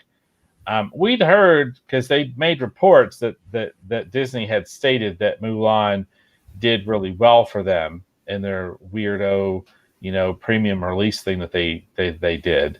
So this goes to reinforce that argument and say that it did do incredibly well for them, which again makes me wonder. It's like, well, then if it did, why are you so hesitant about doing some of this other stuff? Like if you were able to make that kind of scratch with Mulan, which again, I know we don't want that because that's just other people are going to mimic that, and it's just going to make releases of movies even more expensive. But not surprised that Mulan's on the list, but surprised that maybe there's truth to the fact that Disney was like, we made a lot of money with Mulan. Well, it's like, well, now we can see that obviously they probably did. I knew a lot of people that were trying to find ways to watch Mulan without actually, having to pay for it. So, well, that always happens. That's always a front right. on the streaming wars. We don't talk about it a lot, but the piracy, of course, is out there. There's no doubt about it. No doubt about it.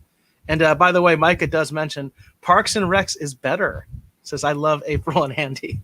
So apparently, as far as Office and Parks and Recs go, she's a Parks and Recs fan. Actually, my oldest daughter likes The Office quite a bit. But you know what shocks me is Mandalorian's not on the list. Picard's not on the list. Discovery's not on the list. And a lot of these newer shows that we've been told are very buzzworthy and have a huge audience, they're not on the list. And yet Criminal Minds, as you mentioned, is on the list. That's pretty weird, I have to say. I think that to me is a little bit shocking. I'm not really shocked about Picard not being on the list. I think Picard, Lower Decks isn't on the list too. You notice that? Lower Decks is not on the list, right? And that was part of the time period, wasn't it? I can't remember when Lower Decks actually came out, what the date was. It's just eluding me, even though we were doing it. It would have been within that window that Lower Decks actually debuted. But, part of the problem with Lower Decks is the fact that it's, and again, this is just my own personal opinion, it's the fact that it's on CBS All Access. So, here's my Streaming Wars update. So, couple days ago, I was looking for something just to turn on to have in the background while I was doing something else. And with everything that was going on, I was curious to see what was up with the president, because we all know that he had, he was diagnosed with COVID. And I was like, well, let me just turn the news on then, because I'm curious what's happening with him, what's going on, just in the world in general. So I'll just turn on the news for just a little while, because I'll be honest, I can't stand it right now with everything that's going on. But I thought, well, I'll just turn on the CBS News on the All Access, right? I'll have that on, and then maybe I'll switch over to a game, right? Just to have something on. Click on the app on my phone, can't log in. It's locked me out. Well, that's weird, right? So I go in to log back in, and it wants me to sign up for a new account. Why am I signing up for a new account? Because they've taken their money for the month. Why am I having to sign up for a new account since I know they took their money, right? Okay. Well, let me just see if I can reset my password. Maybe it's that weird thing where every once in a while, they want you to reset your password, so they log you out, right? And you can't get back in unless you reset your password. So I go through all the steps to reset my password, but it still brings me into the sign up for a new account page every single time. So I'm doing this off and on for it seems like forever. And nothing seems to be working. And then finally I'm just like, you know what? I don't really like anything currently on CBS All Access all that much anyway, so I canceled it. So there you go. I mean, and that's the thing that drives me nuts. It's like I didn't do anything to be logged out. And I'm like, well, maybe they want me to change so I would have changed my password, but I'm not signing up for another new account when you just got your money. So And I don't know why it did that. It was doing it on my television. It was doing that on my phone. Micah was trying to log in on her phone. She was having a similar problem. And I'm just like, what is going on? And then I go in to try and fix it. And it just keeps bringing me back to the sign up for an account, sign up for an account, sign up for an account. No. So I don't have a CBS All Access right now. And it's totally their fault. So there you go. No, they obviously have some technical problems. I've mentioned the PS4 app still doesn't add movies.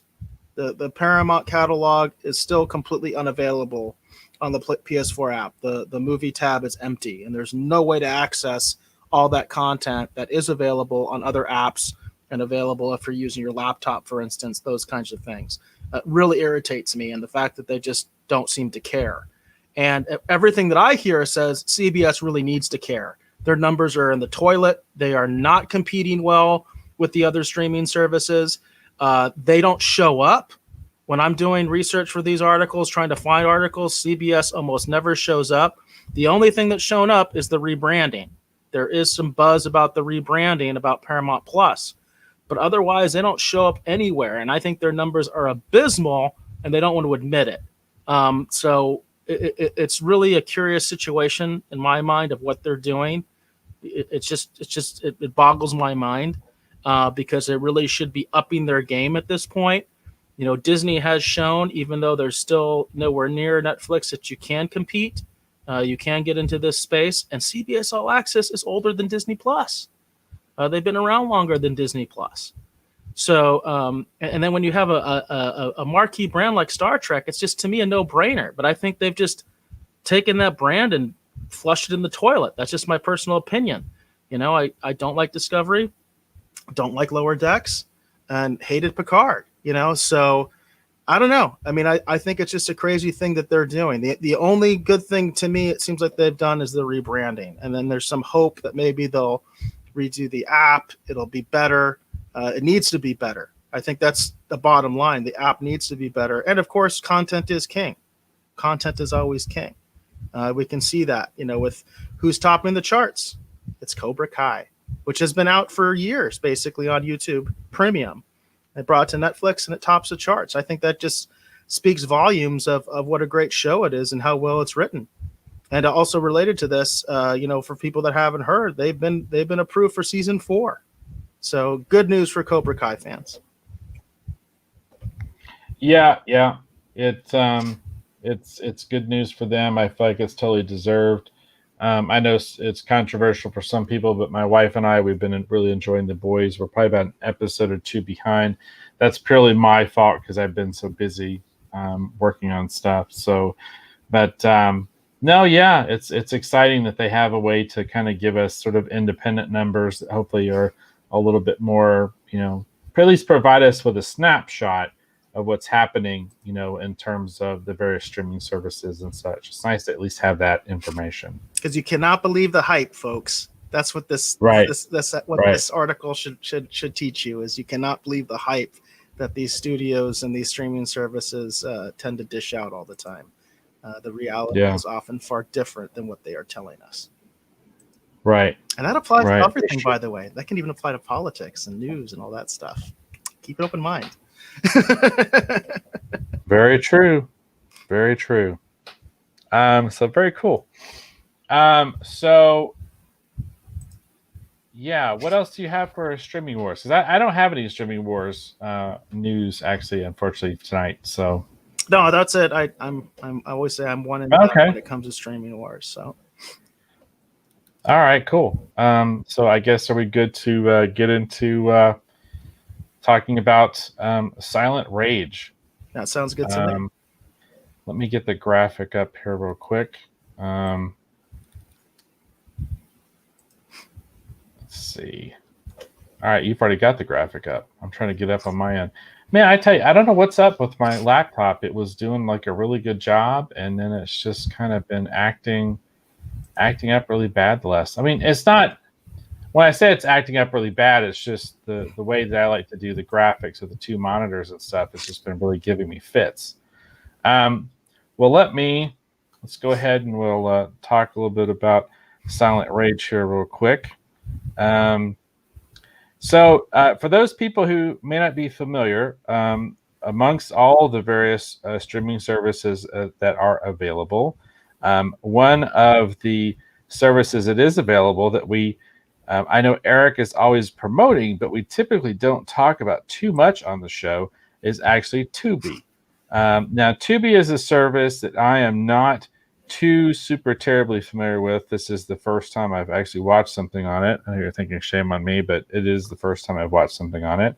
I found it to be, in all honesty, a really easy to use app. I watched part of Silent Rage on my television, and then I actually finished it actually on my phone to get an idea what the experience between the two would be.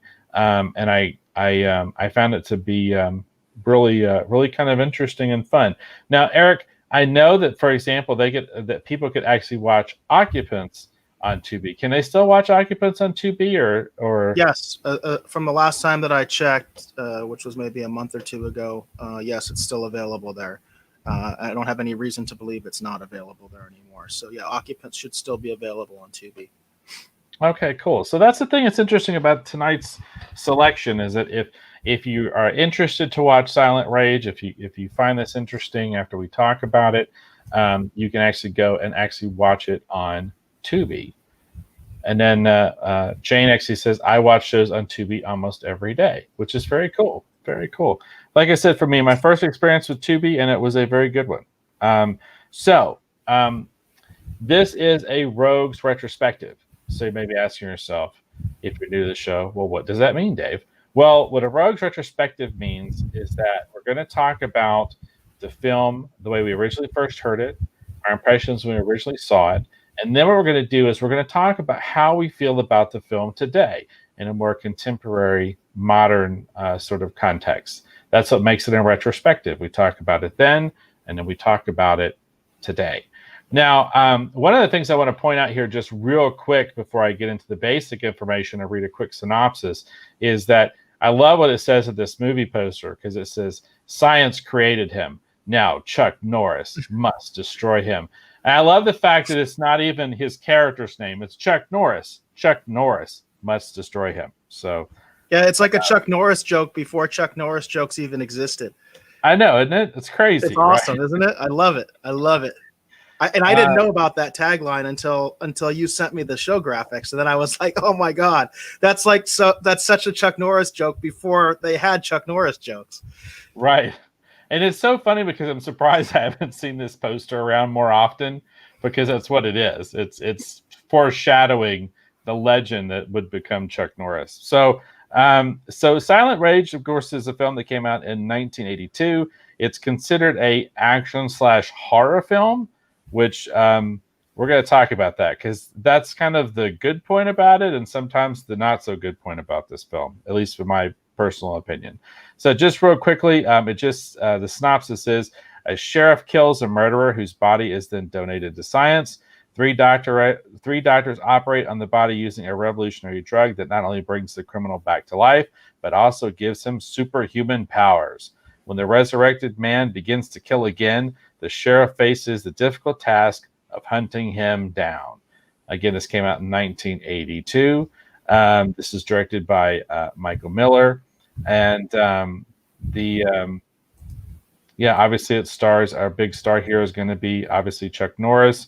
Ron Silver was in this movie. It's been a little while since I've seen Silent Rage. I used to really talk this film up among people who like B movies and stuff. And I had forgotten all about that Ron Silver was actually in this movie. I think this is an early film for him, too. Stephen Keats is in it, Tony Kellum, and I think I can't remember the name of the actor who actually plays the killer, John Kirby. But this is an interesting film. So let's start off with you, Eric, since I was doing this. Oh, wait, talking about the cast, Stephen first. I have to talk about him. Because a lot of people, I didn't even realize this as I was watching the movie until later, as I was doing research for the program. I didn't realize that this is the person that was in Babylon 5 who played Veer, the ambassadorial aide on Babylon 5. And a lot of people might not have made that connection. In fact, I confused him with another actor initially when I saw this. And so I just wanted to mention that because he has actually passed since then. He passed in 2017. So I just thought I'd mention that for Babylon 5 fans that he's in this movie and actually has a very prominent role in it. Well, very cool. Let's start with you, Eric. How did you first hear about Silent Rage? So it's kind of weird because I don't remember hearing about Silent Rage at all when it actually came out. I don't remember this film being on my radar at all. I had heard of Chuck Norris. I knew who Chuck Norris was, and I'm trying to think if what context it was that I knew him from, because I don't remember seeing any of his movies growing up as a kid. I mentioned in a previous program I saw the film Sidekicks, and that film didn't come out until much later. So I don't even know how I knew of Chuck Norris. I just did. I guess that's part of the legend of Chuck Norris. It's like I hadn't even seen it. Oh, you know what? It was probably Delta Force. Now that I think about it, Delta Force was probably what introduced me to Chuck Norris, which came later. And so when this film came out, it really wasn't in my radar. I hadn't really heard of it or anything like that for years and years and years as a kid, as a teenager. And then it wasn't until much later that I just saw it when it was on TV one night. And that was fairly recently, within the last couple of years. It happened to be on TV. There's a lot of those digital subchannels out there. I talk about some of them, like Heroes and Icons, Comet. And by the way, it wasn't on either one of those. It was on some other weird digital subchannel that I happened to be passing by. So it was fairly recently that I saw this, and I saw it on television. So it was highly, highly edited. Well, that's interesting. So the way that now I knew about Chuck Norris because I had actually seen. I had some friends who were big Bruce Lee fans, and so we would watch a lot of things like The Big Boss. We had obviously I'd seen Enter the Dragon, a lot of the different Bruce Lee films. So the first time I actually saw Chuck Norris in anything was actually when he actually fought Bruce Lee, right? Which is a very classic, sort of martial arts action scene. I'll be honest, I can't remember the name of the film that it's actually from, which is kind of bad because I should be able to remember that, but it doesn't come to me off the top of my head. So I kind of knew who Chuck Norris was, and I'd seen a lot of his other films prior to Silent Rage. Like I had seen Octagon, but the way that I found Silent Rage was the way I found a lot of these horror movies in the basically in the late 80s, kind of early 90s. So Silent Rage was just on late one night. It's the same way that I saw Fright Night. The first time I saw Fright Night, which if you go back and actually listen to the audio shows, I talk about Fright Night. Fright Night is one of my favorite, if not maybe my favorite horror film. It's up there with Halloween as like, just for me, like one of the most important horror films for me personally I've ever seen. But the way I saw Silent Rage was the same way I was first introduced to Fright Night. They used to show these kind of movies really, really late at night, and I would be up drawing or whatever, and then these films would just come on. So Silent Rage just came on television. And that was the first time that I had seen it. And I remembered watching it at first, and it just looked like your stereotypical slasher kind of a movie, right? And then Chuck Norris shows up. That's why I picked this image actually for the graphic, because it was so weird. I'll never forget the first time I saw this movie, because it looks like it's just a straightforward slasher movie, and then the cops show up, and then Chuck Norris gets out of the car. I'm like, Chuck Norris? Chuck Norris is in this? What movie is this? So that's when I really kind of set everything aside and started totally focusing on this movie, because I was like, it's like Chuck Norris is going to take out the slasher guy. And it is so crazy because at the beginning of the movie, as the synopsis actually says, Chuck Norris, I mean, the guy pretty much dies at the beginning of the movie. And it's just like, wow, that's crazy, right? So basically, I had never heard about Silent Rage. And just in the same way that I learned about Fright Night, it was the same thing. It just happened to be on one night, late at night on television. And I was just terribly intrigued by it, and quite enjoyed it back in the day. I was completely surprised by how taken I was with the film, because it's a weird mixture of elements. It's not something I would typically think of as the way to put something together. And because you basically, it's just as the movie poster says, science created him, now Chuck Norris must destroy him. That's basically kind of what this film is to an extent. It is sort of like Chuck Norris versus Michael Myers, for lack of a better way to put it. Would you agree with that, Eric? I love that. Yeah, that's exactly what I thought watching it today. I watched it earlier today. It's exactly what I thought of. It's like Chuck Norris versus Michael Myers. It's a really good way to put it. If you haven't seen it, that's what you're gonna see. Yeah, and it's as strange as you're probably thinking, and with a little bit of Reanimator thrown in. I feel like I had little sprinklings of Reanimator, kind of in there too, especially with the scientists who basically create the killer. That's what it reminded I thought of me Frankenstein. I think there's a lot of Frankenstein. Yeah, it does have a lot of Frankenstein, but I just think that, to me, when you look at the banter between the two guys, I feel like that they were kind of pulling and looking more from like taking inspiration from Reanimator, because that's what it made me think of. And it's so funny because I wonder if Reanimator even existed when this movie was made. But that's what it reminded me of. I just felt like, Jeffrey Combs and his assistant guy, doing this stuff, and they bring this guy back from the dead. And what's interesting too is not only do they bring the guy back from the dead, but they make him almost invincible. So they give you like sort of like a supervillain origin that explains why our Michael Myers killer basically is so difficult to stop, is because, basically, he is, for lack of a better term, I mean, he is, superhuman by the time that they're done with him. So it's a very interesting, weird mixture of elements. I remember seeing it late at night back in the day. I completely loved it. As soon as I could go out and buy a copy of this on VHS and then eventually on DVD, I did. And it's funny because I don't currently own it, because I think I actually loaned this movie to someone and they just basically never gave it back to me. So we do have a couple comments. I want to recognize this real quick. Bobby Chambers says, sold. Yeah, the pitch for this movie is pretty strong, but we're going to get into specifics here because there are some issues. And then my Jane actually says, I have a Chuck Norris bobblehead to protect me. Well, that's cool. So I have all kinds of weird bobbleheads now since I've been collecting Funko Pops, which I should update everyone on that at some point. So we've talked about how we first heard about the film. And then, Eric, when you originally saw it back in the day, did you enjoy it? Like I said, I actually only saw the first time I saw it was within the last couple of years. It was pretty recent. Oh, okay. So it's and, recent. And like you, it was on television, but I hadn't even heard of this movie prior to that. And it was funny when you were talking about, because I was talking about earlier, like I'm trying to remember how it is that I even knew who Chuck Norris was back when I was a little kid.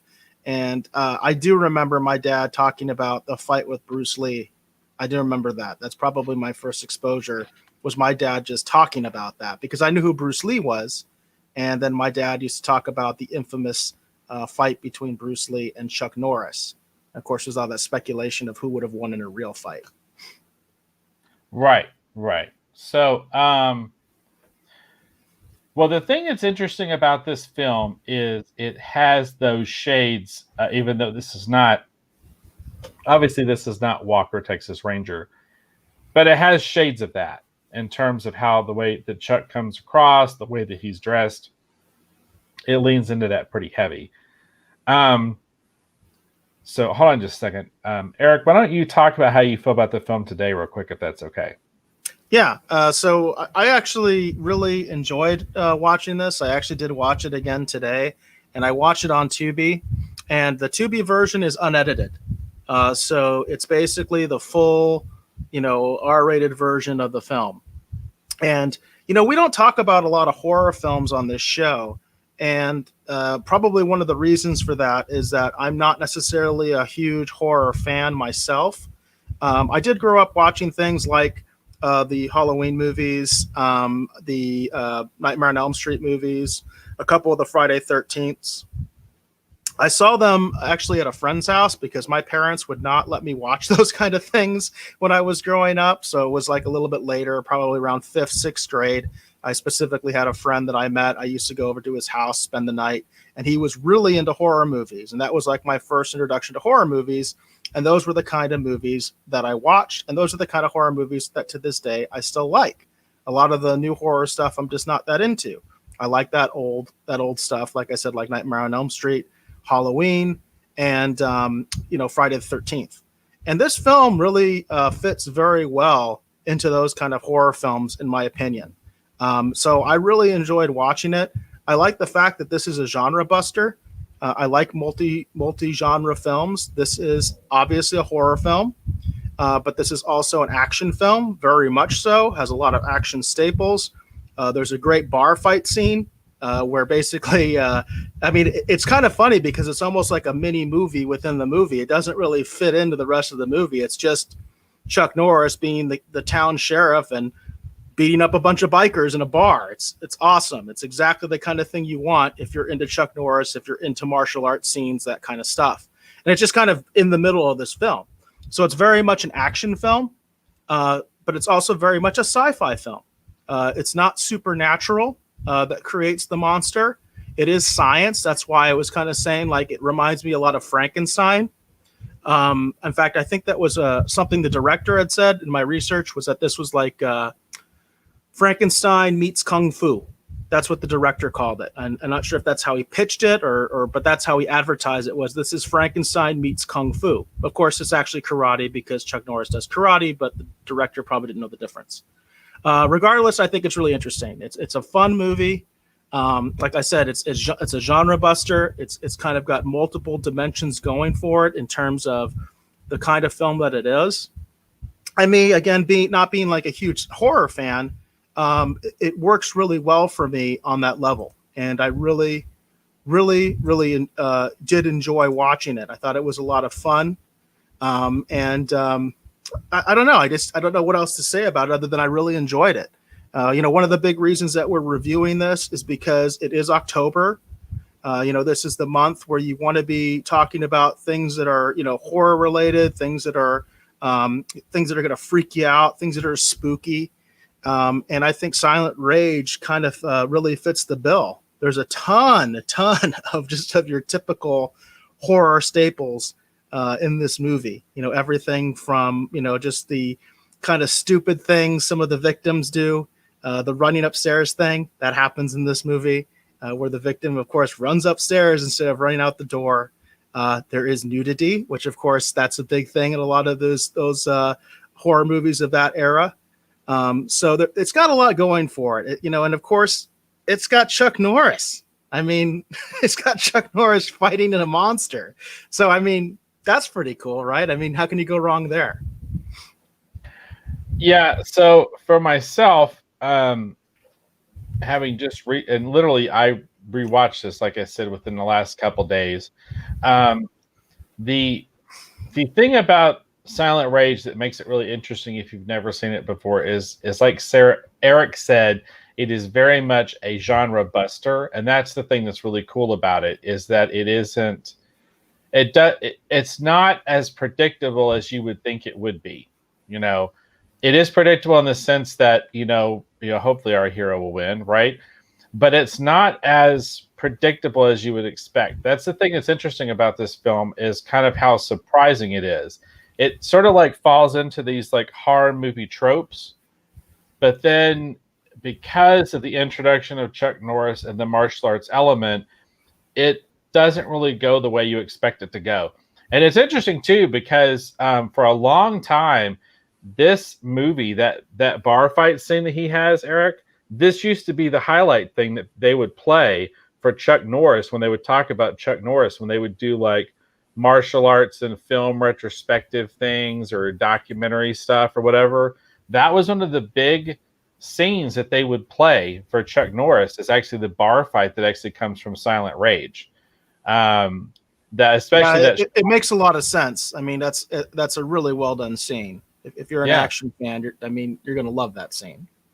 Yeah, and it's got a lot. It's got the breaking of the pool cue, like all those things that eventually, it seems like when you get into doing martial arts action movies, it seems like eventually everyone had, at least not now, but at one point, everyone had that go to a bar or you're in a bar scene, and of course Seagal had his, and Out for Justice, trying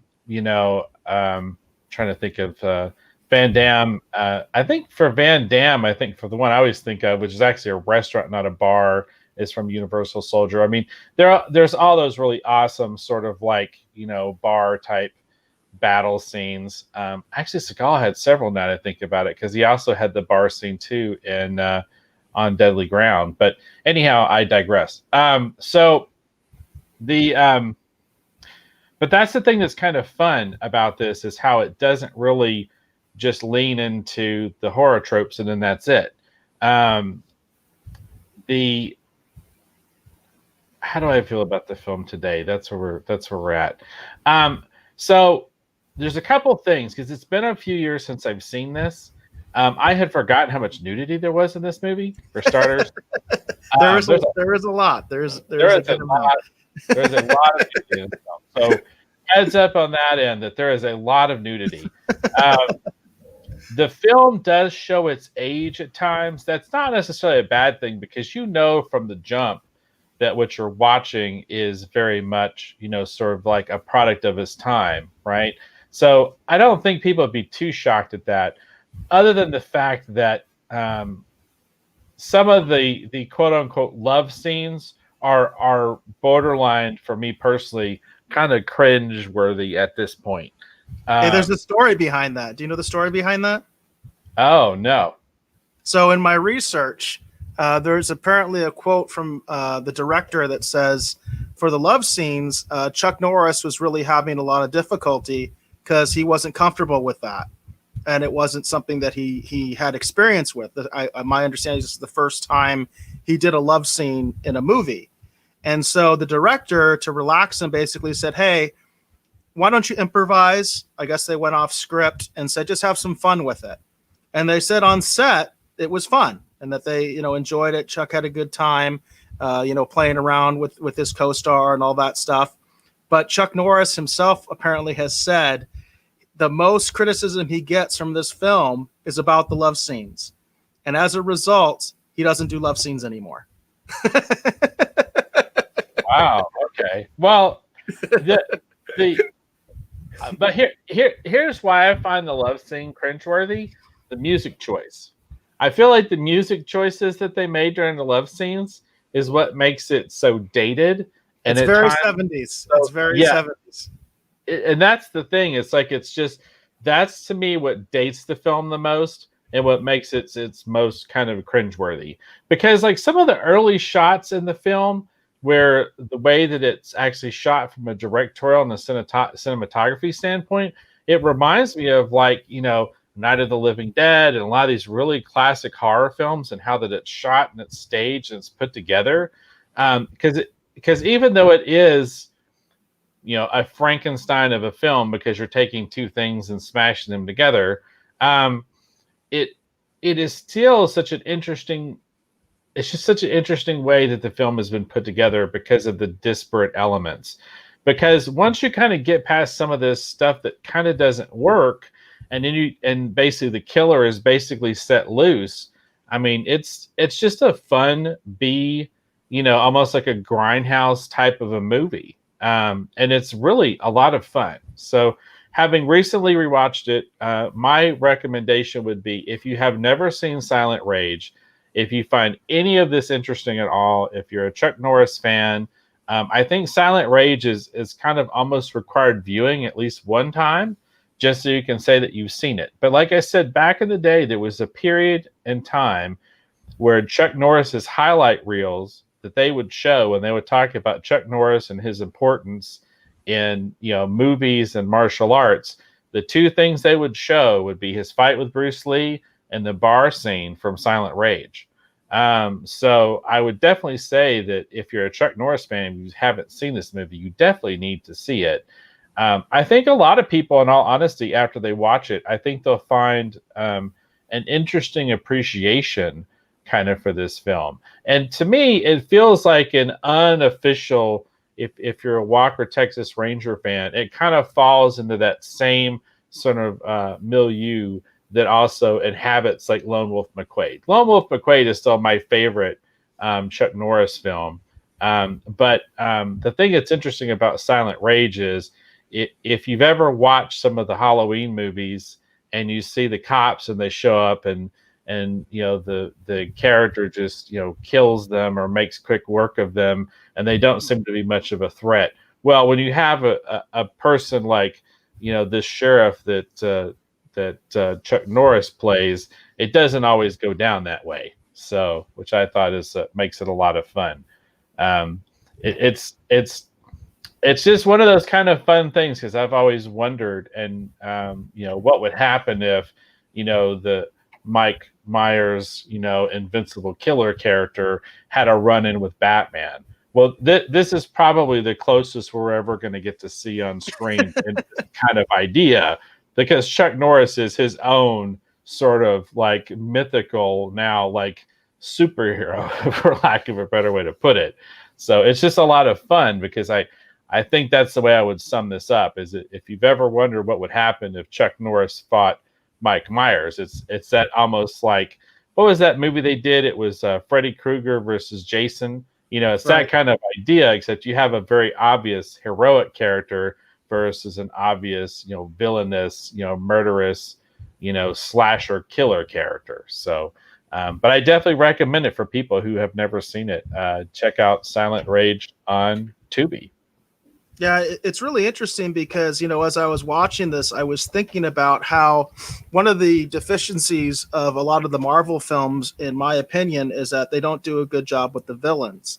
I think Loki and Thanos are the notable exceptions, but a lot of the villains are very interchangeable in the MCU and are not done very well, in my personal opinion. And I'm not the only person that feels that way. And I think to some extent, DC struggles with that as well. Like, how many times do we need to see Zod fight Superman? That's what I think. It's like they can't seem to do very good with the villains sometimes. And of course, horror films are the exact opposite. Horror films, it's all about the villain. The monster is the star. That's why it's called Frankenstein, why it's called Dracula, or it's called the Wolfman, because the monsters are always the star in horror films. And this is one of those very unique horror films that in a lot of ways fits in very well with the current, comic book type movies, and that you actually have kind of a superhero fighting a monster. It's actually a great idea, and something that you could probably do a lot more with, where you combine, a real, a good villain with a really awesome hero. And I think a lot of times Hollywood doesn't get that formula very well these days, but I think in this circumstance, they did it, and it actually works. And I would love to see a sequel to this film, actually, because there is room for a sequel. And I think it would be great to see Chuck Norris back in the saddle again, so to speak. Maybe even with a new young deputy or something like that to kind of take over the mantle, because I think there's a lot of potential for that. Well, and it's interesting too, because I'm pretty sure that you had the same flashback I had, because this film ends on a moment that's reminiscent of the end of another film that very clearly was intended to have a follow-up. Right. So yeah, no, there's definitely room where if someone wanted, that they could actually pick up, where the Silent Rage ends, and actually, carry it over into another story. But along those lines too, I think that there's this idea, and it's interesting too, because there was a point in which, the martial arts heroes were our kind of superheroes of the day. When you talk about Seagal and Van Damme, and Chuck Norris, I mean, they were very much that idea. And sometimes I lament and think that it's unfortunate that the martial arts film as a genre has kind of fallen out of favor with people, to the point that, for example, I was talking to someone actually earlier today, and I was talking about Donnie Yen, and the person wasn't sure who I was talking about. It's like, well, I know you've seen movies that had Donnie Yen in them, and then I had to do the whole, I am one with the Force is with me from Rogue One. He went, oh, I know who that guy is, because the Ip Man series that Donnie Yen is in, which they've made 4 of those movies, are absolutely fantastic. They're really great martial arts movies. And actually, my brother was telling me that I need to check out. I guess they did a remake of Sudden Impact, the Van Damme film, but with Michael Jai White in it. And Michael Jai White is one of those martial arts movie actors who I love seeing in anything. So it's weird because there used to be that time when these personas, these martial arts movie actors, that they seemed larger than life, like Captain America, like Iron Man or whoever, right? And I just think I think it's just kind of sad that we've gotten kind of away from that a little bit, because I miss the emergence of the martial arts movie actor as sort of like a thing. Because I feel like that, for example, like Scott Adkins, I still would have loved to have seen Scott Adkins actually be the new Batman. Ben Affleck did a great job, and I'm excited to see him come back. But I really would have loved to have seen Scott Adkins actually maybe be the new Batman. I hear you. James is taking off, so he said night, guys. James, thanks for checking out the show, and thanks for commenting. We really appreciate it. Yeah, thanks, James. We're probably going to be wrapping up here soon. Do you have anything else that you want to add, Eric, in regards to Silent Rage? No, I mean, I think it's a really good film. Obviously, again, I want to reiterate that the big reason that we're reviewing this is that we did want to try to do some like horror stuff, some stuff that's appropriate for this time of year. We don't do a lot of horror on this show, so this is kind of our opportunity to do it. We do have a window, by the way, for next week's show, as far as we haven't planned it yet. We have the rest of the month planned because we're going to be doing the Unsolved Mysteries revival show, because they're going to be coming out with their second half of the season mid-October. So we're going to be doing the last 2 episodes of October, basically taking some mysteries from Unsolved Mysteries. But we don't necessarily have something set for next week's show. So if you have suggestions, please let us know, especially something that might be interesting as far as something that would fit into the month of October, and something that's maybe horror, related, or a good thriller or something like that. And in particular, if it's available on a lot of streaming platforms, or some of the bigger ones like Netflix, Disney Plus, or one of the free ones like Crackle, Tubi, Pluto TV, even Peacock. Peacock obviously has a lot of free content. So just kind of putting that out there, because, like I said, this is one of those films that I think is kind of was fun for me, because I don't typically like horror movies. It's just not something that I gravitate towards. And I actually really enjoyed watching this. I thought it was really kind of fun. And I think it's kind of the closest you're going to get to what Dave said, which is like, seeing Chuck Norris take on Michael Myers, or even, like you said, like Batman taking out Michael Myers. Batman actually, I think, has a really good rogues gallery compared to most of the other characters, and has been depicted well on screen. But man, a lot of these superheroes, their rogues gallery is depicted pretty badly on screen, and the villains are just completely forgettable. And the villain in this one is pretty terrifying. You know what I mean? Just taking on his face, and it's a neat film. Very cool. So if that's good with you, I guess we're good to maybe go and segue over into doing the outro. Do you think? Yeah, I'm good there. All right, very cool. So we do have some more people checking out here. Let's Bobby, let's leave that to the end, Dave. Okay. All right. My bad. Okay. All right. So I want to thank you for hopefully watching or listening to. Let me start over. I want to thank you for hopefully watching or listening to this episode of the Retro Rogues Live. Again, my name is Dave Beatty. You can see some of my design work on T-shirts, as well as possibly purchase a Retro Rogues Live shirt, and maybe help support what we have going on here at the channel over at kirbytees.com. That's KIRBYTS.com. Definitely, if you get a chance, head over there, see what we've got going on, and see if maybe one of these Retro Rogues shirts would appeal to you. I know you would look great in one. I want to thank Eric Alexander, my co-host. Eric, please tell the folks, hopefully listening or watching at home, where they can learn more about you on the interwebs. I'm most active on Twitter, and you can find me at BassGod14, at BASSGOD14. That's also the official YouTube, and that's also the official Twitch account. So you can find them on any of those platforms. Again, we are looking for suggestions for next week's show because we have a little gap in our planned programming. And again, I'm not like a big horror guy, so it doesn't necessarily come naturally to me to say, oh, this would be great for another kind of Halloween themed episode, if you will. From the Rogues Gallery, Bobby Chambers says, thanks for the recommendations. Have a great night, all. Bobby, thank you for being on the show and contributing, and as we always appreciate as you do. And we do have one suggestion from Jane, which is Bride of Frankenstein. So with that, we will leave our viewers with the last